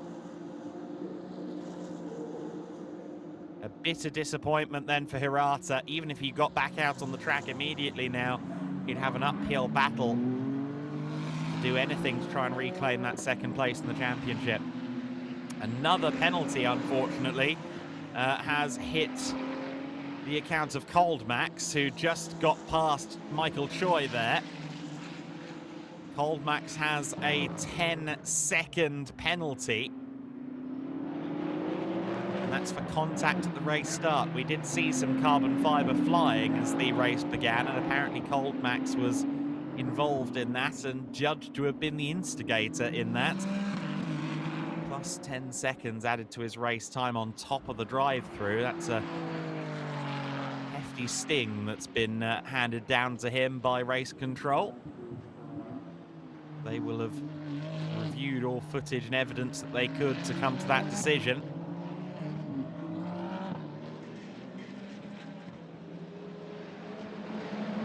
Suzuki crosses the line then.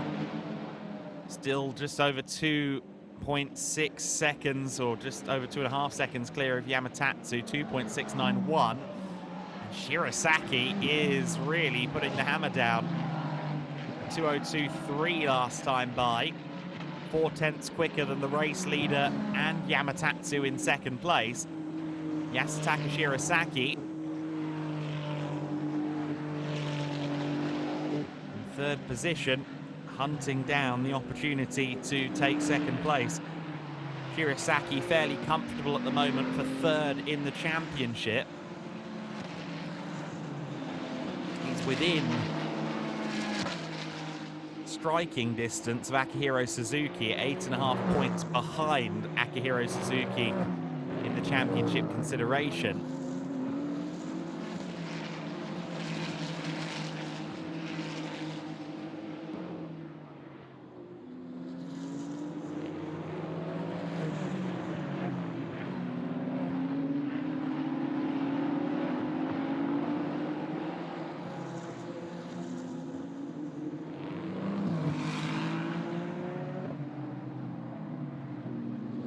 And a bit of a moment there for Yi Hang-tun. That could be an opportunity for 5th overall for Ernst Kirkmeyer.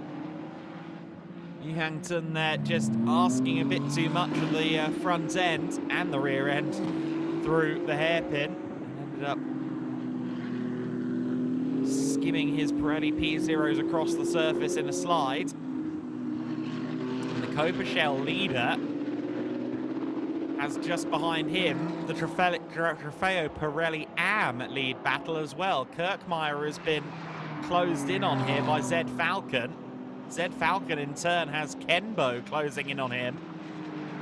So the top three in Trofeo Pirelli AM are kind of bottled up behind the Copa Shell leader Yi Hang-tun. And for Kirkmeyer, this is high pressure and high stress situation, because Yi Hang-tun is, of course, more than entitled to stand his ground and fight for the overall position, but Kirkmeyer, I think, would much rather have clear track ahead of him to focus forward and retain this Trofeo Pirelli AM lead.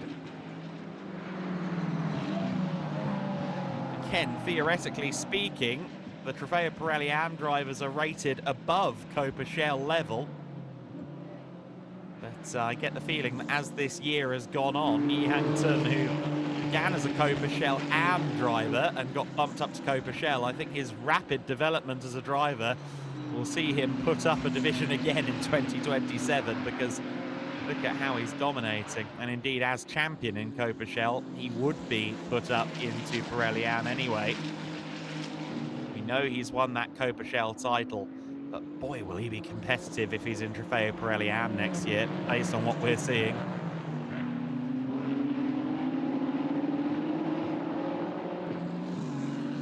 So Kenbo looking more menacing on the back of Zed Falcon. Zed Falcon, another driver who's taken great strides this year after a partial 2025 campaign. This has been his first full season in the category, and he really set the scene alight as a Copa Shell Am driver, running top 5 overall, with all 4 classes running together for the Japanese Grand Prix support race. He ended up running top 5 overall against Trofeo Pirelli drivers and the like, and sure enough, he was made a Trofeo Pirelli Am driver from that point.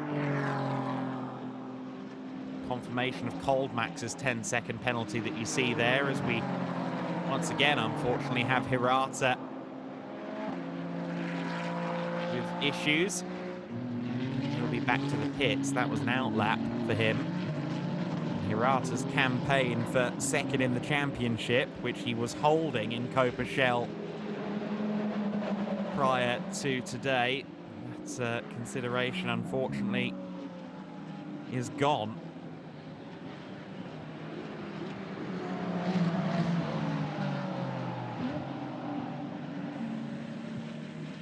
He will drop down to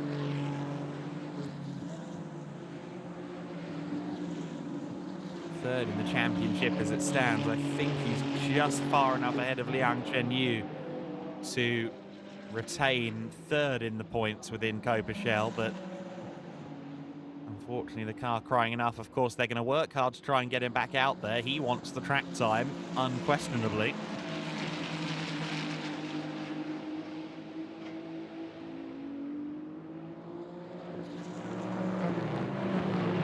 Top 3 overall, off camera, still separated by less than 4 seconds, and in fact Shirasaki just 1.2 back now from Yamatatsu in second place. So that gap is closing in ever more so.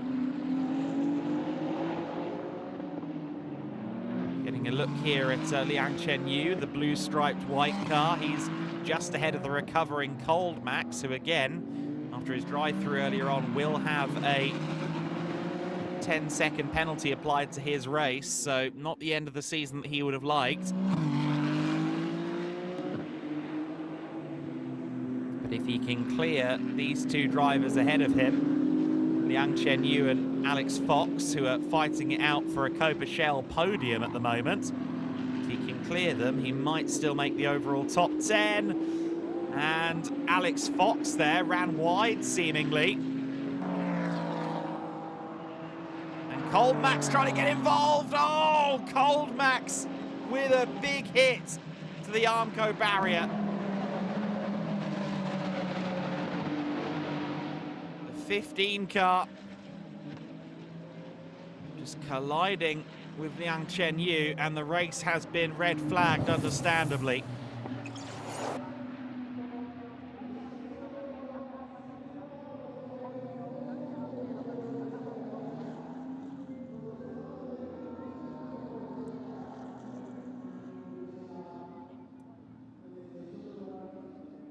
Red flags out then, with less than 7 minutes left on the race.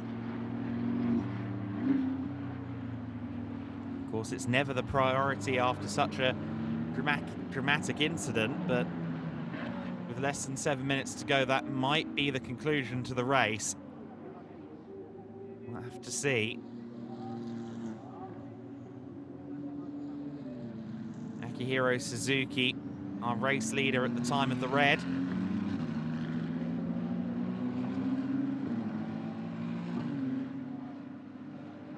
Yamatatsu, Shirasaki, Isosaki, top 4, both overall, and indeed the 4 leading cars in Trofeo Pirelli.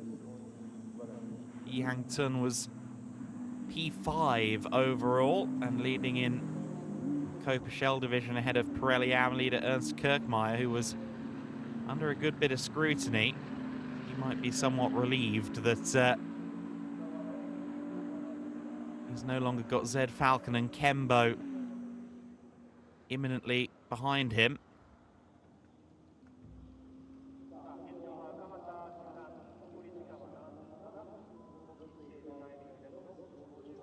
We see there the cars returning to pit lane, as is customary in red flag, pulling up at the fast lane, and that's Liang Chen Yu at the front of the queue.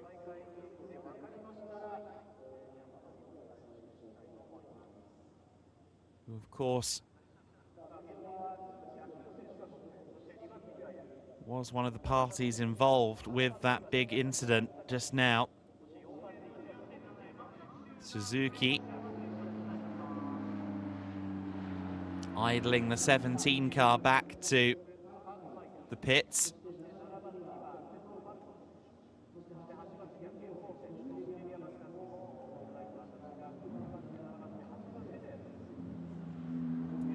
There's our quartet of leading cars, the representatives of Trofeo Pirelli.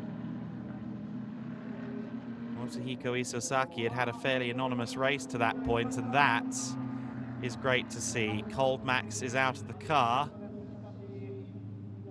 I would suggest a little bit winded and a little bit out of breath after that one, but Cold Max out of the car under his own power and just contemplating what happened. But again, such a huge testament to the safety, the construction, the development, the integrity of the Ferrari 296 Challenge car, that he's out under his own steam and seemingly okay. I'm sure after an impact that heavy and at such high speed, he will feel it in the morning, but Cold Max out of the car and okay.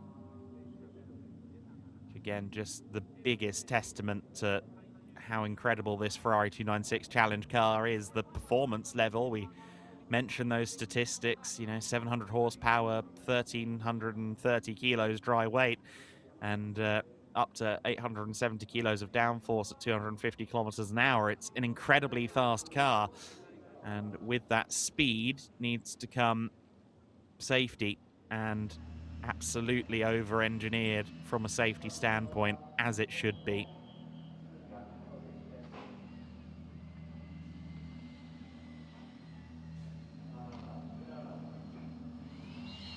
We have not yet had any confirmation regarding resumption of race or not. Typically, if we're over two-thirds distance, you don't see a resumption, but there's also nothing else on the schedule this evening, and we're well before curfew, so they may try and get this race restarted. I think a key factor, of course, will be the Armco.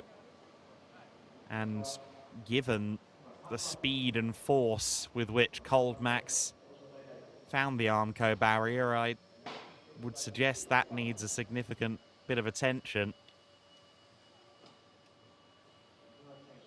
So we'll have to wait and see, but for now, some staying in their cars, some out of the cars and debriefing with their teams. Of course, in the event that this race does not restart, that will shore up the championship situation. If things are to finish now, Yamatatsu would be our Trofeo Pirelli champion for 2026. Maybe it'll take a long time. I think we expect 1 hour to...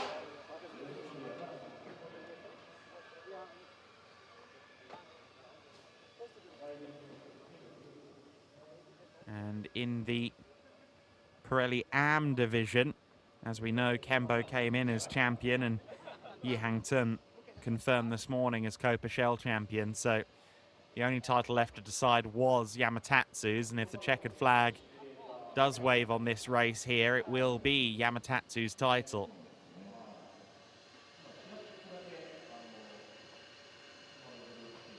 There's Zed Falcon in the number 11 car. With that livery, it's less 11 and more SR71, isn't it? Very imposing colour scheme on that car.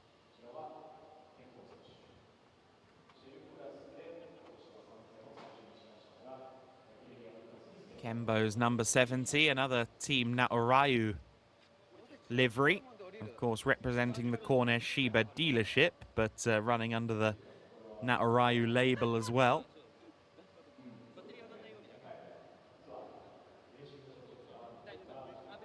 And Kembo, the champion in Trofeo Pirelli Am already, would certainly be happy to stand on the podium with third in class at the moment.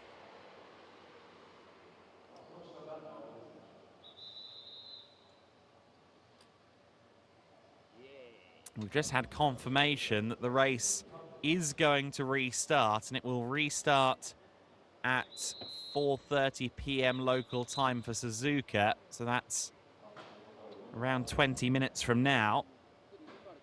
Indeed, exactly 20 minutes from now. So I think they've got some barrier work to do, but they will get the race resumed. But with the news that they've got a bit of a wait, the drivers clamber from the cars. They'll rehydrate, they'll maybe discuss with their teams a little bit.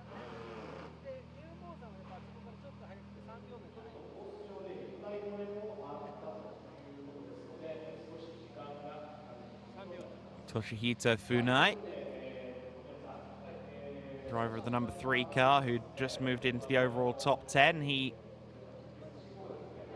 is out of the car and chatting with his team.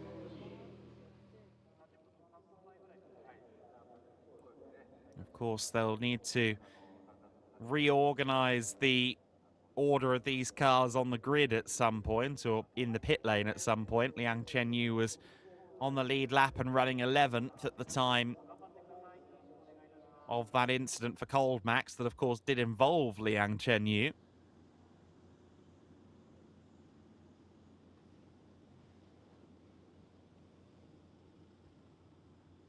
So they need to get the leading car of Akihiro Suzuki to the front of the queue. The marshals will play the Ferrari-based musical chairs as we get closer to the restart.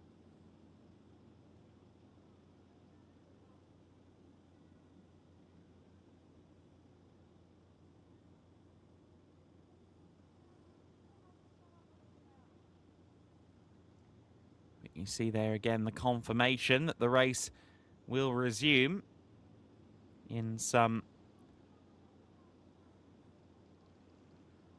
or just over 17 minutes time. The 193 car of Liang Chenyu at the front of the queue for the time being was running third in Copa Shell.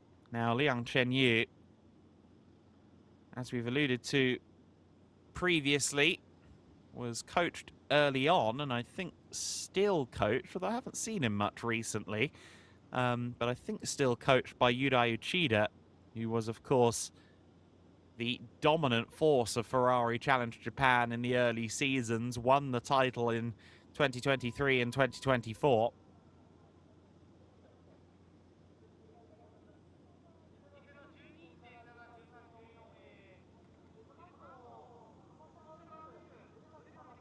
Uchida then taking a backseat role, deciding to coach rather than drive. Of course, last year in the Trofeo Pirelli division, the leading division of Ferrari Challenge Japan, it was Sotomuto who took the mantle of champion. The vastly talented Japanese racer who actually joined the series around late last year and still managed to win the title. And now Yamatatsu is on the verge of doing the same in Trofeo Pirelli. And unfortunately for Akihiro Suzuki, it's currently once again him in a position to be a bridesmaid. It was he who just lost out to Sotomuto in the championship race last year.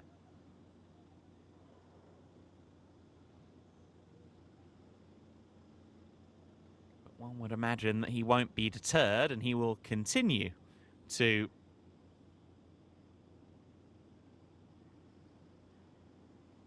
try and win this title.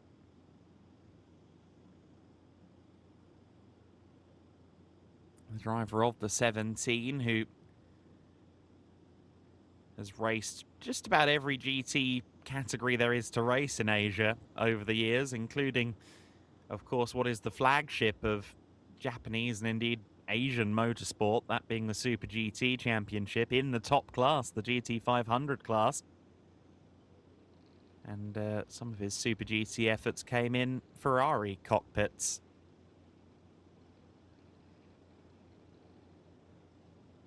Which has driven just about everything there is to drive, but really enjoying his time, the now 48-year-old driver in Ferrari Challenge Japan. You can see there the recovery crews and the working vehicles making their way up towards the Spoon curve, or the run between Spoon and 130R, to work on the barriers, I'm sure. Of course, we look at the S's at the moment, and the S's being the eastern part of the circuit and not often seen, but we do have the option of short circuits here at Suzuka. Of course, the East course, many of you will be familiar with from Gran Turismo. That is the S's and the start line, effectively. And in fact, the World Touring Car Championship used that configuration at least once, I think maybe a couple of times. And those were certainly short and sharp races. Lesser known is the West course. That was also featured in a couple of video games here and there, but the West course is effectively the other half of the lap. The Degners, the over and under, 130R of Spoon, etc. Indeed, it was the West course pit lane that we were just going past as Coldmax had his big moment.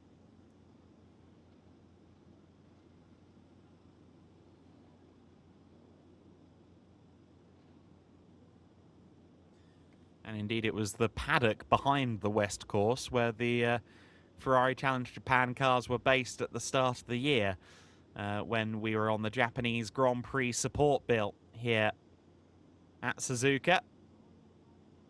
It's become something of an annual tradition to kick things off with the Japanese Grand Prix weekend, which meant that this year we had a much earlier start to the season, with the Japanese Grand Prix shifting forward to the end of March. That consequently started the Ferrari Challenge Japan season about a month earlier than previous years, and as a result of that, we're ending fairly early as well. It's not often that we speak at the end of a season before we've even hit August, but that's the way that it's worked out. And I think in some regards that will be a popular move for quite a lot of the great and good in this paddock, because that means that they'll be able to migrate to Europe next month for the Ferrari Cavalcade, the fabulous event that is effectively the ultimate Scuderia road trip, which in previous years I think is kicked off on the Monday after the season finale. And I remember a few drivers having to skip out on the last race of the day in order to get on a plane to then go to Europe and drive one of their collection in Italy. But of course, yes, they can shift over to Europe for events like the Cavalcade. I wouldn't be surprised if maybe we see a couple of guest entries from some of the Japanese drivers in Europe, or maybe North America, even the Australasian series potentially, a little bit closer to home.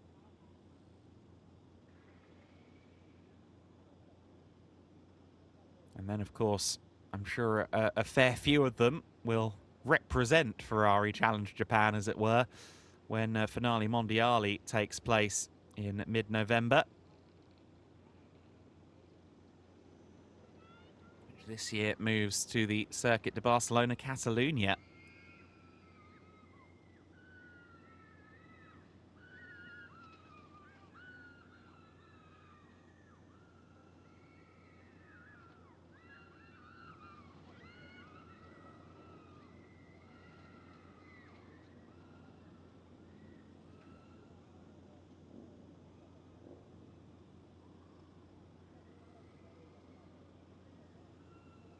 Of course, Finale Mondiale, while it is the conclusion for Ferrari Challenge for the year, it's also a celebration of just about everything there is in the universe of Ferrari. There are usually a great plethora of historic Ferrari racing cars.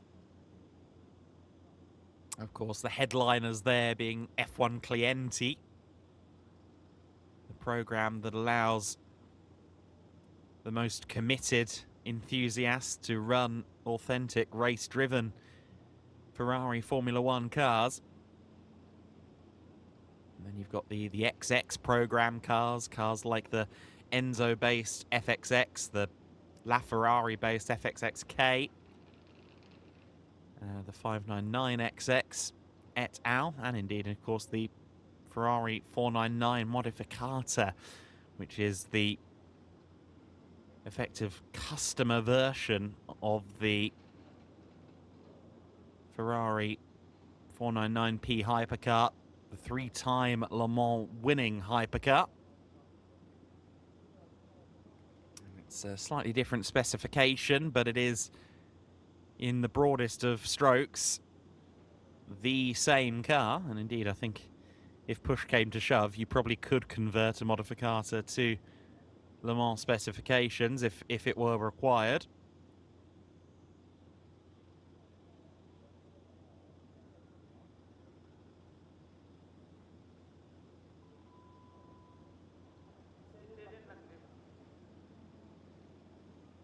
But all of those cars will be running at Finale Mondiale, as I'm sure will a suite of other historic cars as well. I've seen lots of the classic GTs in those events as well, usually running under the Club Competizione GT guys.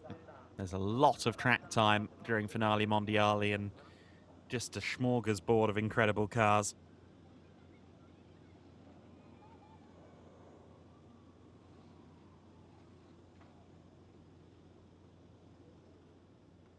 And unfortunately, as you see on screen, and I've just received the bulletin as well from Filippo Zania from Ferrari, who I thank for, as always, being a great asset and an assistant, effectively, to make sure I have all the information from down on the ground in the pits. Unfortunately, the race will not be resumed due to the barrier damage. I think it was an optimistic fingers crossed scenario, suggesting the restart, and the Suzuka team doing their due diligence and just looking at the barrier and thinking, or realizing that actually no, that's not going to work. And so definitely the smarter call. We were hoping to get the racing back, but unfortunately, as we can see on screen, it's now confirmed that the race will not be resumed due to the barrier damage from the incident for Cold Max in the 15 car. We did, however, of course, see Cold Max out of the car, and I've had it confirmed as well that Cold Max is completely okay. He looked to be okay when we saw him out of the car, but he is indeed a-okay. And this man, Yi Hang-ten, celebrating not just a Copa Shell win, but also a Copa Shell championship in an incredible season of racing for him. The Malaysian racer, one of the best rookies that's come through Ferrari Challenge Japan in quite some time, and I suspect that he's going to be a force to be reckoned with in 2027.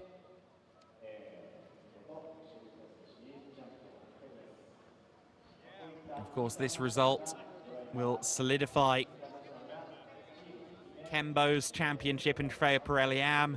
What it will also do is confirm Yamatatsu as the champion in the Trofeo Pirelli class, the headliner class, the fastest class, at least theoretically, not always the case, but theoretically the fastest class of Ferrari Challenge Japan. The top-rated drivers, Yamatatsu, will be the one to lift the trophy in 2026. Akihiro Suzuki narrowing the points deficit with that result. That will be a race victory for Suzuki, but not narrowing it enough to take the title. Ernst Kirkmeyer on his Japanese aside for this weekend is going to be the Trofeo Pirelli winner. He's the man. A great team. Yuko, assistant, and of course Max, Malaysia. A strong international team. He is the man. And the management, of course. Yeah. Management is always important. Congratulations. Wow. Ernst Kirkmeyer giving a piece to camera there. He's got a future in broadcasting. Thanks, Ernst. Our Trofeo Pirelli Am winner. 6th overall for him. Yi Hang-tun winning the Copa Shell title with his 5th overall and the Copa Shell win as well. And while Akihiro Suzuki won the race, it will be the man who finished 2nd, Yamatatsu, that secures the title in Trofeo Pirelli. Suzuki will solidify 2nd in the championship, with Shirasaki 3rd in the championship. And that does mean that when we get the drivers up on the podium, the top 3 for the season in Trofeo Pirelli will be the top 3 on the podium as well. So they will all get to celebrate their season-long results in the best way possible. Motohiko Isasaki testing the structural integrity of the Ferrari 296 Challenge wheel arch there.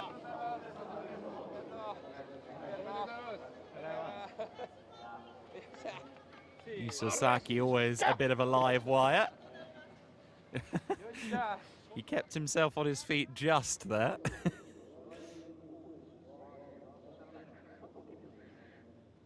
Yeah, Motohiko, a proper live wire, a great personality that I've gotten to speak to a couple of times, and he said to me that he took a long sabbatical from racing. He did some single-seaters in the 2000s, came back in Ferrari Challenge, and he said, look, I'm a Ferrari driver now. That's the end of it.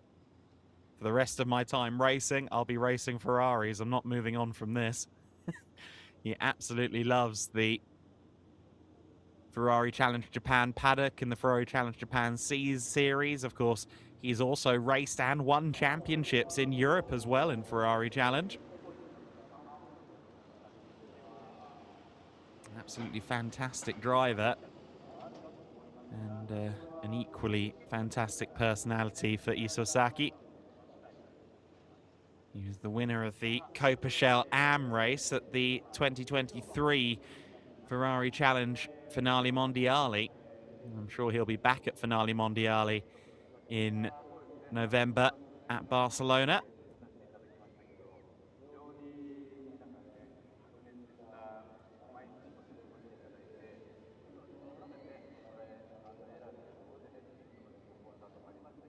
There is Yi Hang-tun debriefing. He was having a great race, leading all of the Trofeo Pirelli Am drivers up to the point of the red flag, and secures his Copa Shell title with yet another Copa Shell win. Of course, I'm sure we'll soon hear from Kei Cozzolino with our class winners. And we may well get a champion or two as well.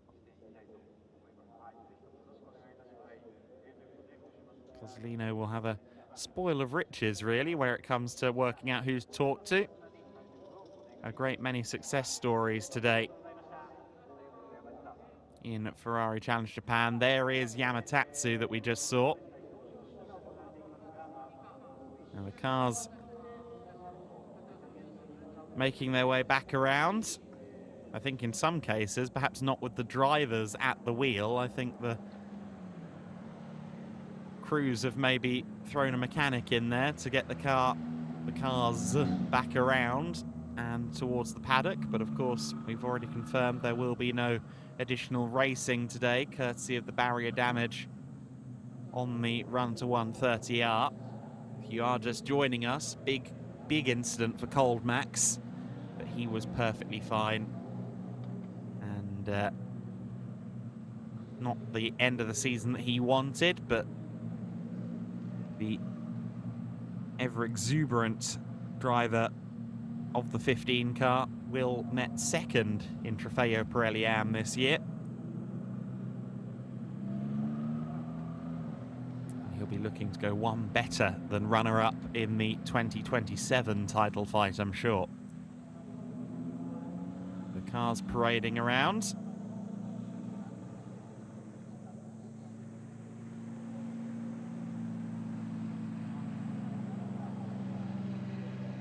As you can see, it is some of the technicians getting a rare opportunity to cruise around the lap and I guess get a taste of their handiwork, as it were, while the drivers make their way to the post-race ceremonies. It's been a stellar season of racing in Ferrari Challenge Japan. It would have been great to see a final checkered flag of the season under racing conditions, but unfortunately that barrier damage would simply take too long to repair in these circumstances.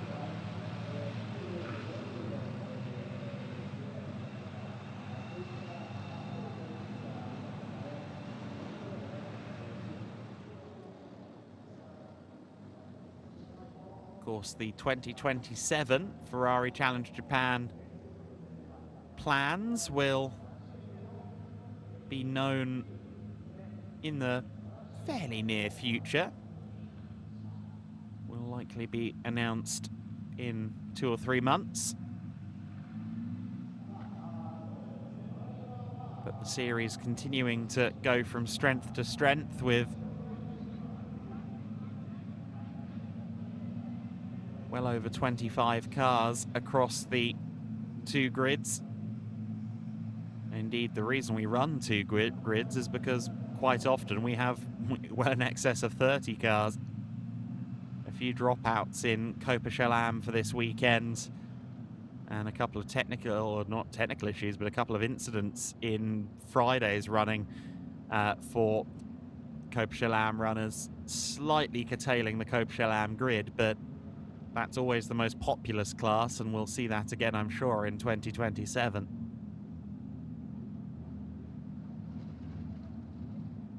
The drivers then will be readying up for the podiums. Meanwhile, the cars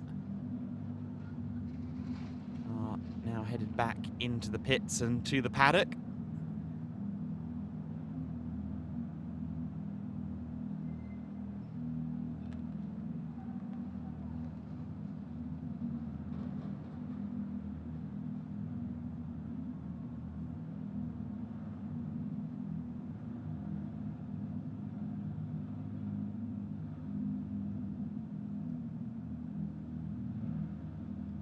Of course, as we alluded to in yesterday's broadcast, the day is far from done where it comes to Ferrari Challenge action globally.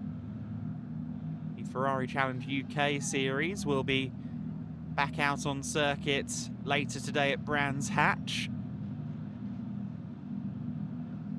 And the second day of running as well for the Ferrari Challenge North America series as they go to Sonoma Raceway, or Sears Point, or Infineon, or however you know it. But 3 of the finest circuits on the planet on the itinerary for 3 of Ferrari's Challenge Championships this weekend. And so if you want to see some more Ferrari Challenge action, you're certainly well catered for today, all in different time zones as well, so no clashes. Very good. It's as if someone planned it, really.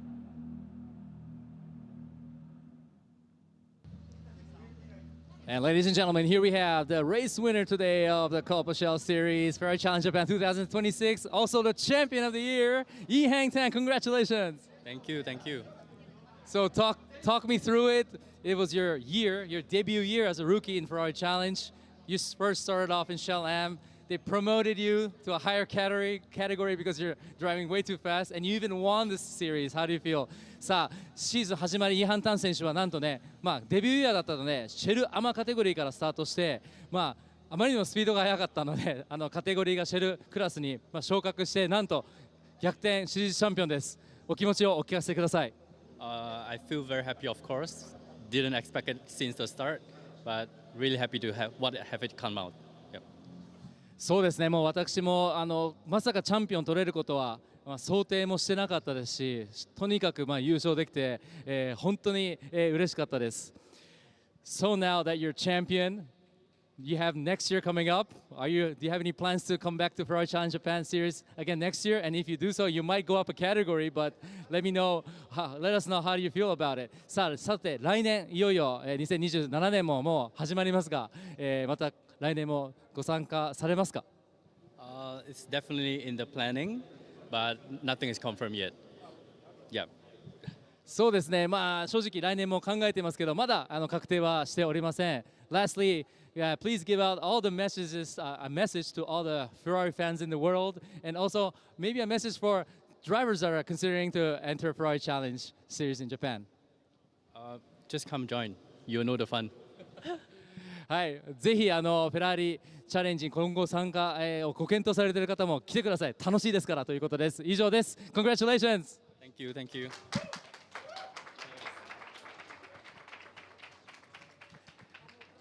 And continuing the race winner today of the Trophy of Pirelli Series Ferrari Challenge Japan 2026, race winner Suzuki. Congratulations, Suzuka. おめでとうございます。ありがとうございます。So this year, unfortunately, you couldn't secure the championship. You became second, and Yamatatsu secured a victory. I know you were very fast. I think you had a little bit of a frustrating qualifying session, but you proved to be the fastest out there. Let us know what you feel. さあ、あいにく、本当惜しくもですね、2位ということでチャンピオン取れませんでしたが、車のトラブルとか結構あって、勝てるレースが、ノーポイントっていうのがあったんで、それが最終戦まで響いた結果だと思いますけど、それまでにたくさん優勝できたんで、チームの皆様に感謝ですね。はい。Yes, unfortunately, I had a few DNFs this year where I couldn't score any points, and I think those were some of the reasons why I couldn't secure a championship. But anyways, I was happy to really be fast. And you were actually the track record holder of Suzuka. You're the first one to actually break the 2-minute barrier, 1:59. And なんとですね、鈴木選手、フェラーリチャレンジの2分切り初コースレコード所有者です。ありがとうございます。F1 のね時もコースレコード出したんですけど、この暑い中で2分切れたっていうのは自分自身にも自信になりましたし、この1年間このフェラーリチャレンジを通してたくさん楽しみましたんで本当にありがとうございました。Yes, definitely. I'm really happy to secure the track record. I was also able to hold the track record this year in the beginning in Suzuka for round 1 as well. So I'm really happy to be able to do that. So will we see you next year? 来年もまた鈴木さんにお会いできますかね。まだちょっと分かんないですけど、また走れるように頑張りたいと思います。はい。おめでとうございます。He'll probably be back.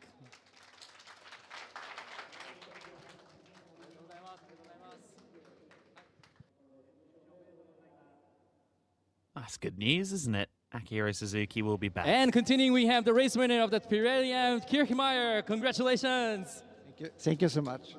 And welcome to Japan. How do you feel? I mean, I know you're winning races in Europe, and I know you came to such a challenging track, probably one of the best tracks, many Formula One drivers say, Suzuka Circuit. Tell us your emotions going through this track and being able to secure the victory. Let me translate in Japanese. さあ、キルフマイヤー選手はなんとヨーロッパでもですね、フェラーリチャレンジを長年参戦されて、ヨーロッパのシリーズでも優勝されて、なんとこの難しい鈴鹿サーキットに今回初参戦ということで初優勝ですが、お気持ちをお聞かせください。I'm here because I know Suzuka is an outstanding racetrack. And I'm driving sometimes worldwide, last year in United States, Daytona and so on, and in Australia, Bathurst and Phillip Island. And everybody told me the best racetracks you have also to drive in Suzuka. That's the reason I'm here. It was on my bucket list, and it was really amazing. First of all, great thank you to the team. The team was outstanding. My assistant Diachi and my driver coach Yuko and Kana and so on, the team was amazing. We could improve a lot, I never was here before. And to be honest, the track time was very, very short because there were very often red flags and so on. So I could not really got in the rhythms. Today I got the rhythms. And this is the reason the team worked a lot with me. And today I made a good race. もう本当に鈴鹿はアウトスタンディングなレーストラックだということです。もう完璧、もう私も全世界素晴らしい鈴鹿のようなサーキットを転戦して、この前もアメリカでも走ってましたけれども、自分のバケットリストですね、自分のターゲットとして目標として鈴鹿をいつか走れるかということで、今回夢の参戦を成し遂げることができましたし、そして何と言っても、まずチームとコーチの皆さんに本当感謝してます。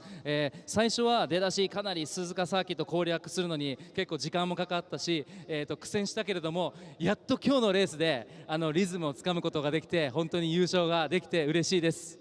Thank you very much. Will we see you in Japan again next year? また日本で来年お会いできますか？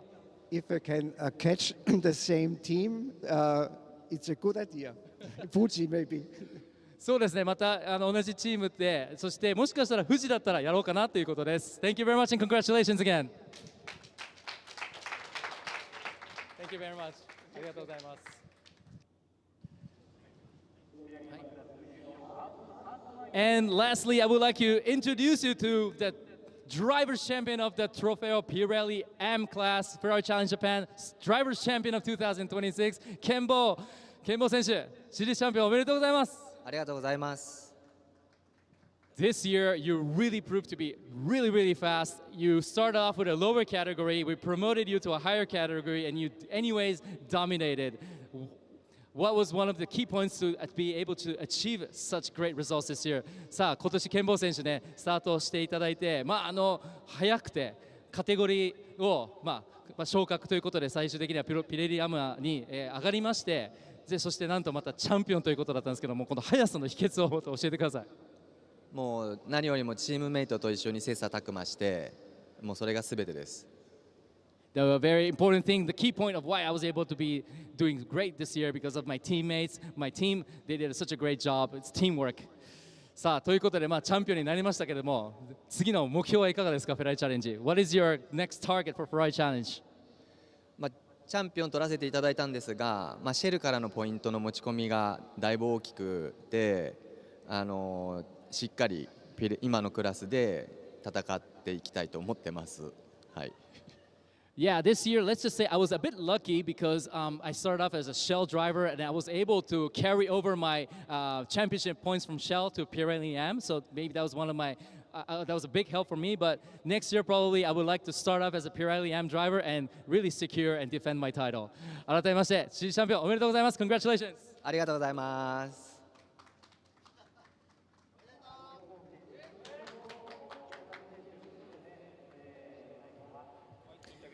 Well, there we go. Insight from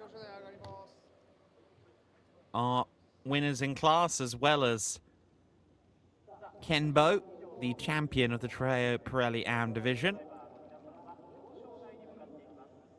And we'll soon see our drivers up onto the podiums for their celebrations.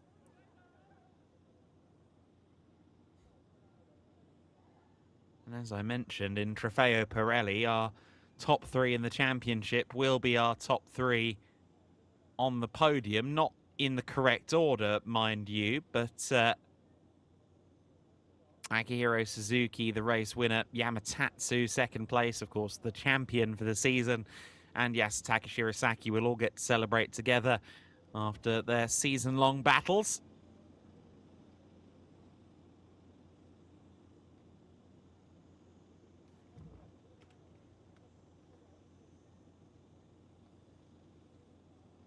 We'll also, of course, see the Copa Shell and Trofeo Pirelli AM podiums as well. The champagne, I'm sure, will be sprayed a little more liberally with the season coming to a close. The light fading from the Suzuka circuit.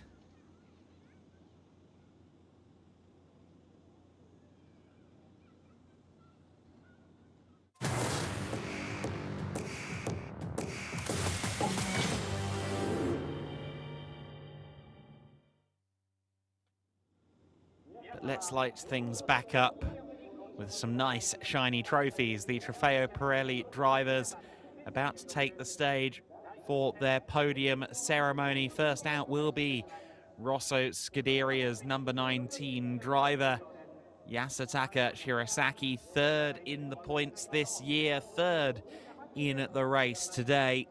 A good season for Shirasaki, who's become a regular presence, debuted back in 2024. Shirasaki to the third step.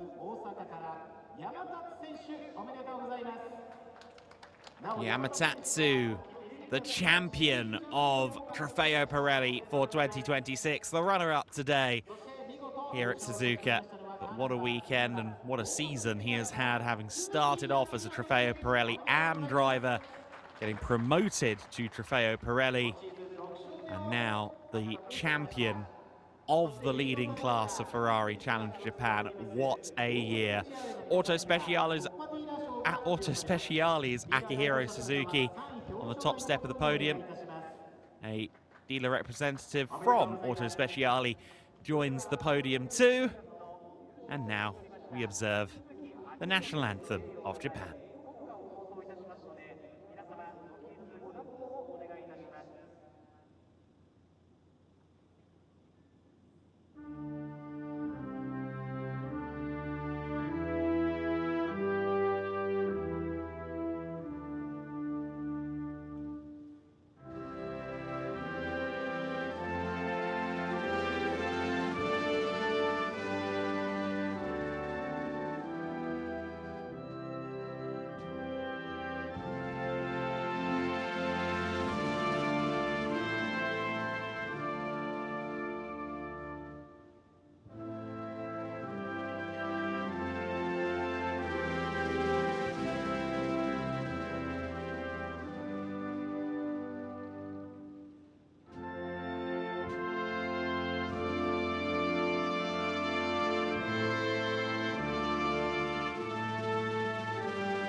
Japanese national anthem for Akihiro Suzuki.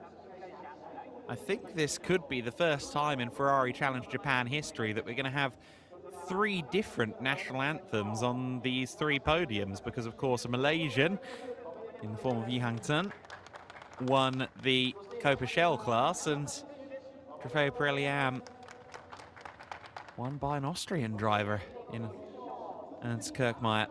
So the trophies presented to the top 3 at the end of a busy weekend of racing for them.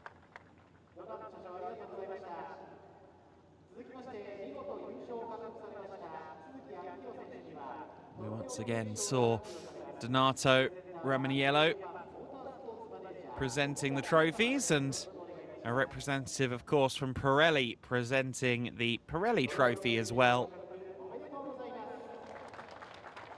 to the winning driver in the Trofeo Pirelli class.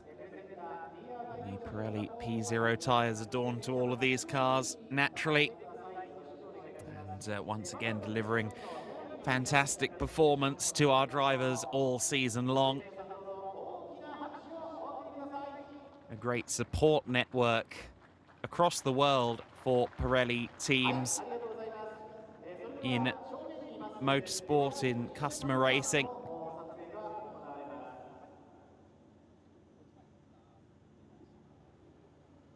And as the pictures are taken, the top 3 will now get their own image. And following that will be what our local announcer refers to as a champagne fight. And I suspect it's done with a little bit more gusto when you know it's your last chance for a while.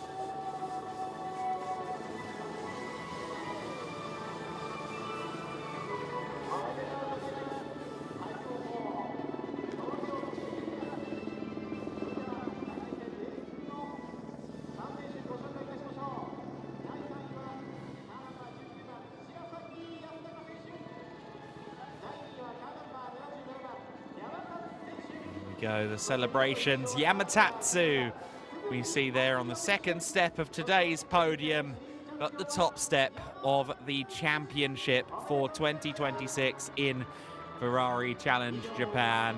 One would suspect that Akihiro Suzuki will be back to try and win that title. I'm quite sure Yamatatsu will be back to defend it in 2027 here in Ferrari Challenge Japan.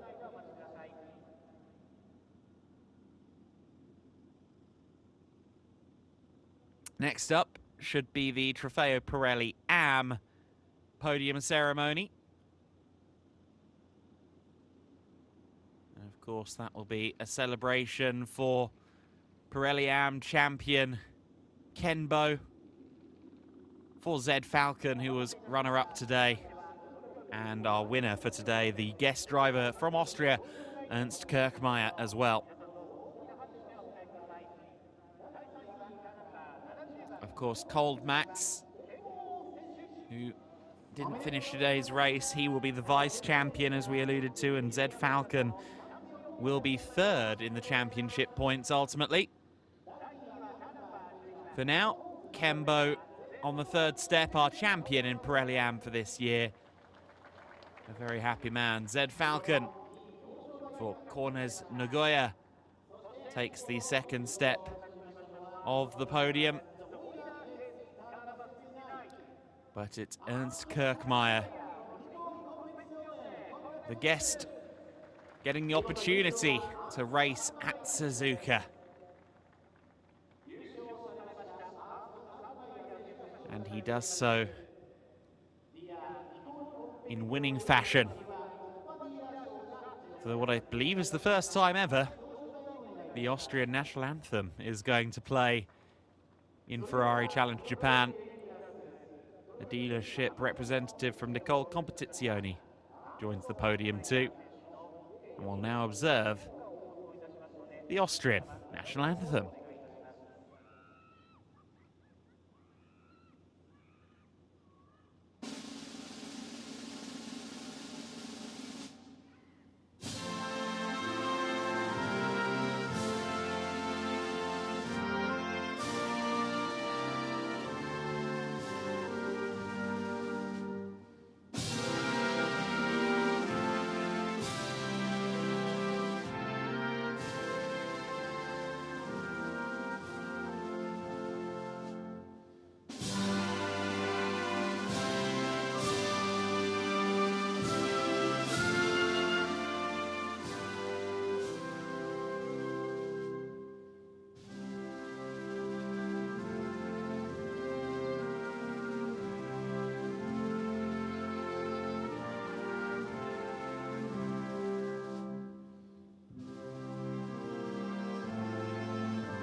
So now the presentations for our top three in Trofeo Pirelli AM. Kenbo to the third step of the podium. Zed Falcon, the runner-up spot for the driver of the 11. And Ernst Kirchmeier, the guest driver for this weekend. Loving life and certainly enjoying working with that Nicole Competizione team, and he says he'll be looking at trying to come back and race at Fuji perhaps next year, and that would certainly be a spectacle.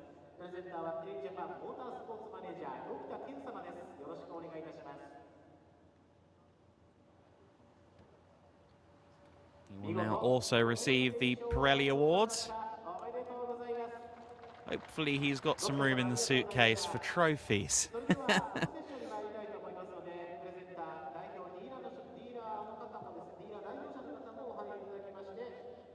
Either that or he'll do the classic race driver thing of walking it onto the plane and putting it in the baggage holding, hoping that perhaps someone will ask him what he's been up to this weekend. The victorious Ernst Kirkmeyer lifting his trophy high.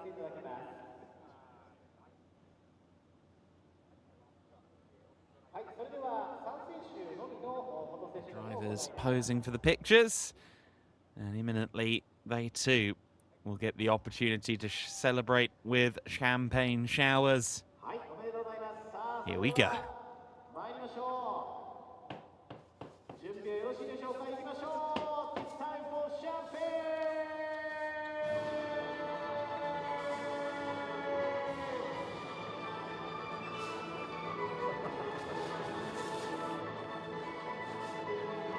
I'm glad I ducked out of that one, because our local announcer did a great champagne call there.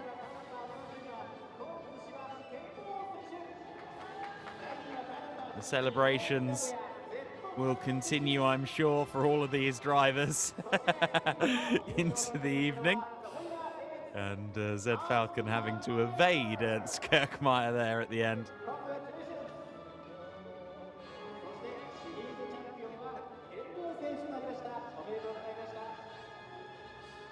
Next up will be our Copa Shell presentation. Liang Chen-yu, Naorayu, and of course our champion, the 103 Yi Hang-tun, will join the podium. Of course, Yi Hang-tun not just champion but race winner as well, so he'll get to stand on the top step.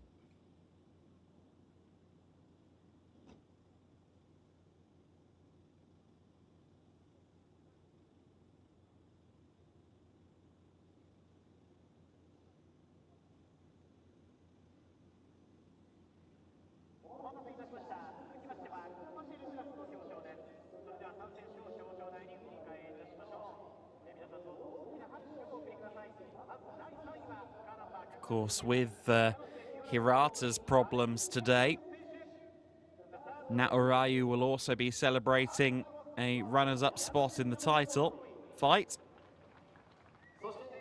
Alex Fox, third step of the podium. I think there may have been a post-race penalty applied to Liang Chen-yu because he was third at the time of the red flag.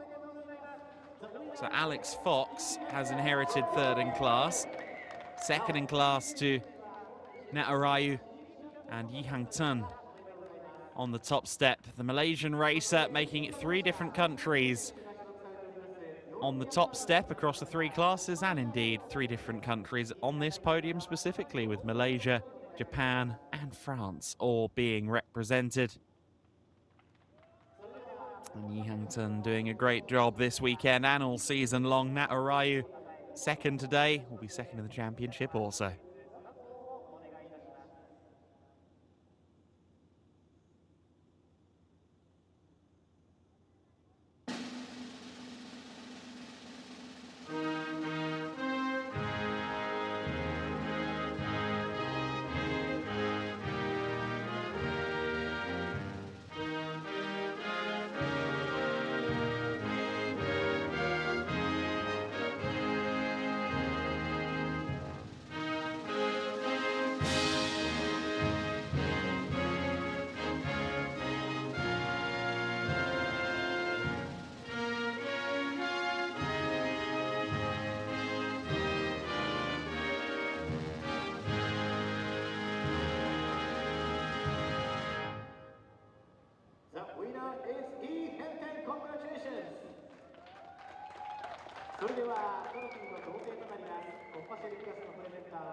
Ferrari Japan 株式会社モータースポーツディレクター佐藤達也様です。よろしくお願いいたします。さまずは3位表彰台獲得アレックス・フォックス選手おめでとうございます。そして第2位ナオミ選手が今回の表彰台獲得しました。おめでとうございます。 So presentations ongoing for Kopachel. And Yi Hang-turn about to receive yet another P1 trophy for the season. Of course, starting the year as a Kopachel Am driver, he secured 2 wins in Kopachel Am back at Okayama, was bumped up there after to Kopachel. Immediately won Kopachel in his first race in the category in Motegi. And then doubled up 2 wins last time out at Fuji. So what a great year for Yi Hang-turn, which ends with another win today.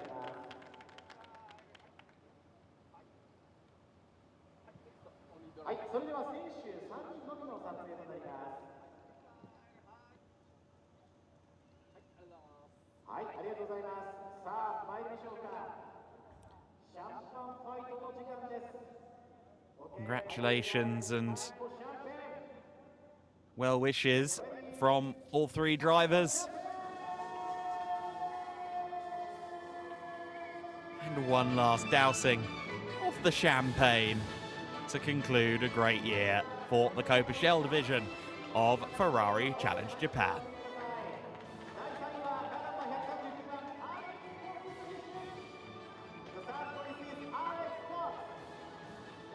Alex Fox, being a Frenchman, I think keeping some more of his champagne. And a few dance moves as well to end his season. The Kopachel Am champion from last year, of course, 2nd full season in Ferrari Challenge Japan, and hopefully we see him again in 2027. Will he remain in Ferrari Challenge Japan? Will he bring these fabulous dance moves to another of the series around the world? We'll have to see.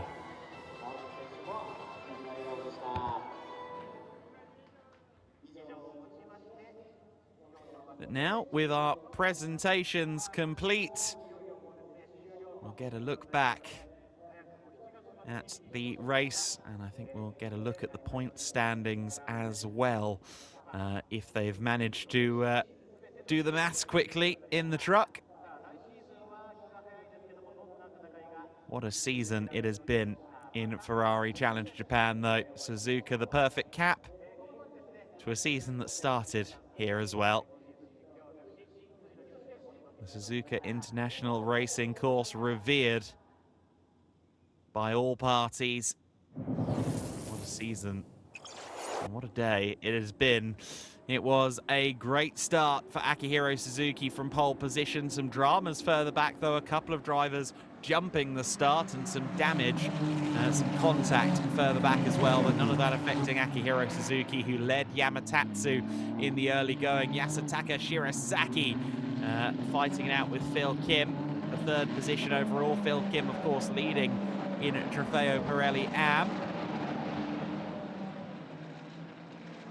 There was an issue for Katsuya Hirata, unfortunately, in the Kopachel running. He would end up demoted from 2nd in the championship, since they just couldn't get that car running straight. Cold Max was making his way through the field after a drive-through penalty owing to jumping the start. Lots of fighting around Yi Hang-turn. That was Ernst Kirkmeyer running it a bit deep and almost losing the Trofeo Pirelli Am lead to Zed Falcon. As a consequence, Kirkmeyer just holding on by the skin of his teeth, with Zed Falcon and Naorayu both behind him.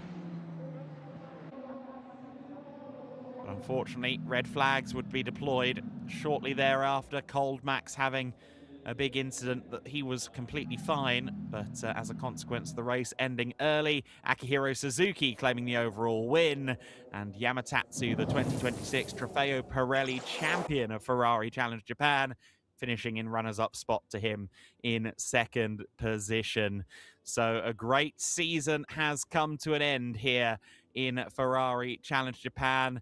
Here are the results in the classes. Suzuki ahead of Yamatatsu, Shirasaki, and Isosaki in Trofeo Pirelli.